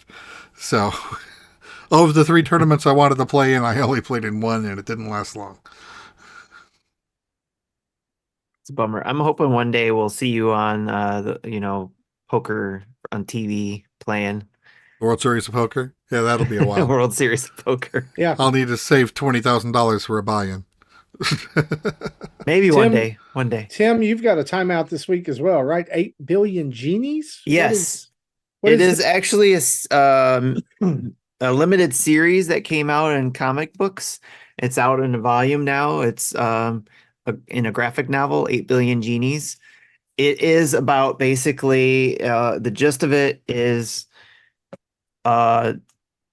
these alien genies, if you will, come and grant all human beings on the planet Earth one wish, and chaos ensues from everybody getting that one wish. So it's a great story. I loved it. That's why I had to buy it. I got it on digitally and read through it and waited for each book to come every month. And when it finished, I finally picked it up in the volume here, and I'm going to reread it and probably have a better description of it, but just that's the gist of it. So it was great. Just what, like I said, chaos ensues about what happens with everybody getting one wish. And just as you probably have seen how the world has been lately, you can only imagine what kind of chaos ensues from people's one wish. So it's great. Yeah. 8 Billion Genies. Yeah. It's great graphic novel. Check it out. Okay, good deal. Well, with that, let's head straight into the community spotlight and questions from our community. Are we going to do an ad read here? Or Yeah, let's stop and do an ad read because we totally forgot that. We got to pay the earlier. bills, right? Right, That's a let's good pay the idea. bills. Then we'll go to the community. All right. Samus receives a distress signal and travels to the farthest reaches of space to stop hair from exploiting your face in Metroids. She helps you discover manscaped.com and learns there's prophecies foretold of your arrival. They left abilities for you to defeat those unwanted hairs. After gathering abilities and tools like the Beard Hedger Pro Kit with the 20-point zoom wheel Beard Hedger, beard shampoo, conditioner, oil, and balm, or the Performance Package 5.0 with a growing and body hair trimmer, ear and nose hair trimmer, anti-chafing ball deodorant, and ball aftershave, you can defeat this hair exploitation. Have those hairs under control, but they're dirtier than a couple space pirates on Talon 4? Then start a peak hygiene plan starting at $18.99 per shipment and keep those shampoos, body washes, and conditioners all coming in on a regular basis. Unseal our discount with NINDADS for 20% and free shipping at manscaped.com. Confront your Metroids and facial hair. Make it your prime directive today and save with discount code NINDADS for 20% off and free shipping.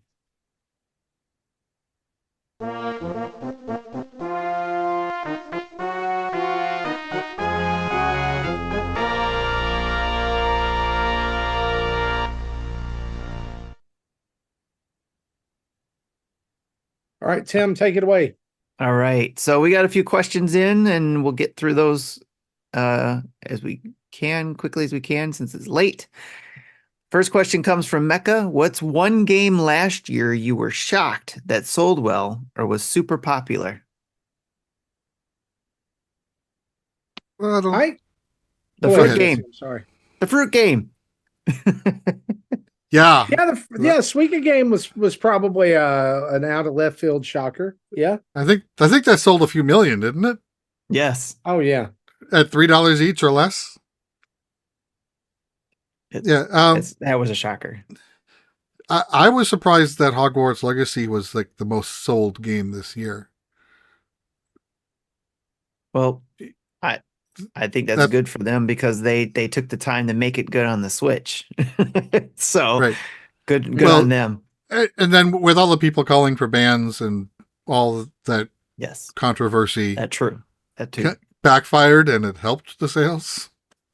So you kind of like to see that. You don't want to see the villains win. Yep. That is correct. And I don't even think of that when I'm playing the game. I'm in Harry Potter world and I'm loving every minute of it. I haven't played the game, so I'm not I don't know what that's about yet. Yeah. It might be a game I try in the future. Nice. All right. Alan, look to the cookie, asks, how long do you play a game before deciding it's not for you and you stop playing? Have you ever played a game for a significant amount of time and never completed it? That would be Tears of the Kingdom for me. Even though I went and watched the ending anyways. I did not. I played it for a while, and at this time, it's not for me. So I stopped playing it. Yeah. I almost did this with the Messenger because of the way the game changes in the middle of it. It goes from like straightforward point A to point B, Ninja Gaiden, to really convoluted Metroidvania. And it was so off-putting when I played it that I almost didn't finish it. Yeah. I powered through. It's the one in recent memory that I could think of that I just about said, nah, we're done here. I normally know within the first hour if it's a game going to continue playing or not. I think the one game I can think of where I got far in and then stopped was, Persona Q. I got around halfway through. I think I got to the third boss and just couldn't beat it. I got skill locked. But after 50 hours in, I was not upset that I stopped playing. I felt like I got my money's worth on it still, even though I never finished it. So I was fine. Good point. Hey, Marty, Jerry posted a comment saying, no way. Messenger is the best. The hang from 8-bit to 16-bit is or he probably meant the change from 8-bit to 16-bit was that it made it genius. I love the change, like the actual graphical and sound change. I thought that was genius. But I think that's a great example of different strokes for different folks. I know the game is good, but for me, that change just didn't work. So gotcha. Yep. Yeah. And comparing the similarities between Sea of Stars and Messenger, I noticed the part where it temporarily changed graphic styles. Yes. It went from pixely to actual 3D modeling for a bit, but it didn't stay there. That was crazy. Yeah, that was crazy. I wasn't expecting that. I wasn't either. I made sure to screen capture that one, record that one because I thought it was cool. All right. Next question is, do you have a game from 2023 that you never got to finish or didn't get to play that you are planning on playing in 2024? And All of Zablock them. says, and why is it Tears of the Kingdom? It is Tears of the Kingdom. It is Tears of the Kingdom, and Spider-Man 2, and There you go. Hogwarts Legacy, and I Right? mean, you know, yeah. There's so many. There's so many, Yes. and a lot of them are high-profile games. Hogwarts is on my list to do too. It's like I wanted to get finished with Sea of Stars, and I can plop Hogwarts in on the TV in the living room and play it, and everybody can hang out and watch if they like. So something I'm hoping to jump back into as well. Yeah. My answer to this would be Persona 5 Tactica. I played Oh, the yeah. first hour-ish on Xbox and just haven't gotten back to it yet. Nice. So that is a game I plan on playing again. Nice. All right. And the last question is from Ebicel. Coca-Cola Plus, a new Coca-Cola variant. Would you try it? So I Googled this. It is not a new Coca-Cola variant. Maybe it is. Maybe it's new for us. Maybe it's coming over here. But this was introduced in 2018 in Japan, and it is called Coca-Cola Plus. It contains 5 grams of ingestible dextrin, which is a source of dietary fiber, effectively making this a Coca-Cola laxative. Oh, I don't want to drink a lot of that. So no, Yeah, I am yeah. not. It's being marketed. It's marketed as a health drink. It's a diet version of Coke in Japan because it makes you poop. Yeah, keep this to the 10-ounce can, not the Yes. 32-ounce Man, jumbo. do you know what if they made a No 2 way, liter man. You of can- this or even a you- 1 liter? Hey, And you you can bought get this it and you're in like, a, I'm thirsty. It looks like you can get it in like a 20-ounce bottle. Oh my goodness. Yeah, Still. yeah. So basically, this is honestly, it's metformin in a bottle. This is So most Coca-Cola variants, yeah, I'll try anything once, but this, yeah. I've got enough problems with my digestion. I don't need anything else messing it up. Hey, listen, I would say this because I've got a buddy who works for Coke, so a lot of times he's able to get me a, like a sample of it. That Coca-Cola Legend stuff, like the gold, like what did they sponsor? Was it Dota? Oh, they or had League of all Legends? different. They had all different ones. It Yeah. was foul. It was so bad. It was nothing will It's ever like top. space. Okay, so the first one, Starlight, did taste like space, or it said it tasted like space. That one was good. It tasted like toasted marshmallow Coke. I'm okay with that. There But was the these one others, after that. I don't remember which one it was that Bite. Tastes like Was it XP. No, maybe not the bite one. Maybe after that. There was one, there was something in it that was like, I know this taste, but I could Yeah. not place it. And it was okay, but I kept drinking it because I was trying to Gross. figure out what the heck it was. Yeah, so in I've gone down a deep dive now for this. They actually in Japan, they also have Coca-Cola Peach, which is like peach flavored Coke. I'd be okay with that. I'm gonna have to find that and try it, but I'm not trying Coke Plus. Forget it. Maybe that'll be my goal for raising all my money for Extra Life. And then you can come along with the results. I don't know. See how quickly Marty has to run to the bathroom after drinking 20 ounces Of of that, Plus. no, yeah. Anyway, Well, yeah, I still remember after I drank that Monster when we were in New York, at like 1 a.m, I had to run to the bathroom like every 20 minutes for next 2 hours after that. yep, Oof. yeah. We were all in one room, and it was wonderful. 1010 would do it again. Well, guys, that is episode 459 of the Nintendo Dads podcast, closing out 2023, a fabulous year for video games. Thanks for sticking around for our top 10 lists and lots more shenanigans. As we close the show out, we want to say a huge thanks to our Patreon producers, Dave Ernsberger, Jacqueline Amira, and RJ Kern, as well as our 90 plus other patrons who keep the lights on over here at Nintendo Dads HQ. Thank you guys so much for believing in us, sticking with us, and always supporting us. We love you guys. Also, huge shout out to 18 Twitch Plus subscribers and over 1,423 Twitch followers. And you know what, guys? We're creeping up towards 700 or 7,300 YouTube subscriptions, about 50 to go. So if you're not subscribed to us on YouTube or Twitch, head over there, follow us there, subscribe to us. We would love to be friends with you and show you all our videos. Head over to nintendodads.org for Spotify podcasts of all of our shows, lots of YouTube videos and tweets, links to social media, Patreon and Extra Life pages, and Nintendo Dads merch. And don't forget to shop at manscaped.com. Use the code NINDADS, that's NINDADS, to get 20% off your Manscaped order with free shipping.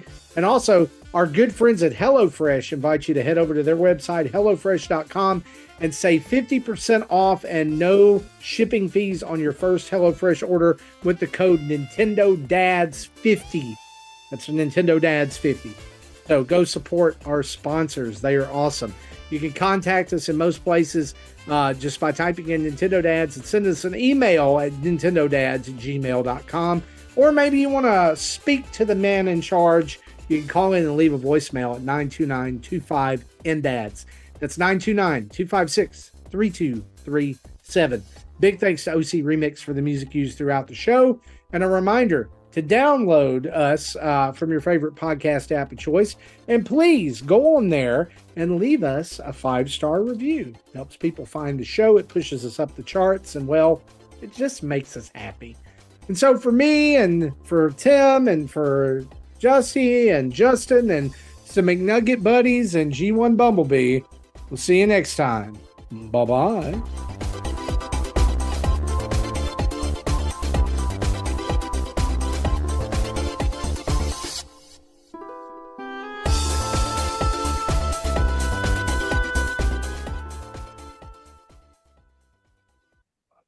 Thank you for listening to Nintendo Dads.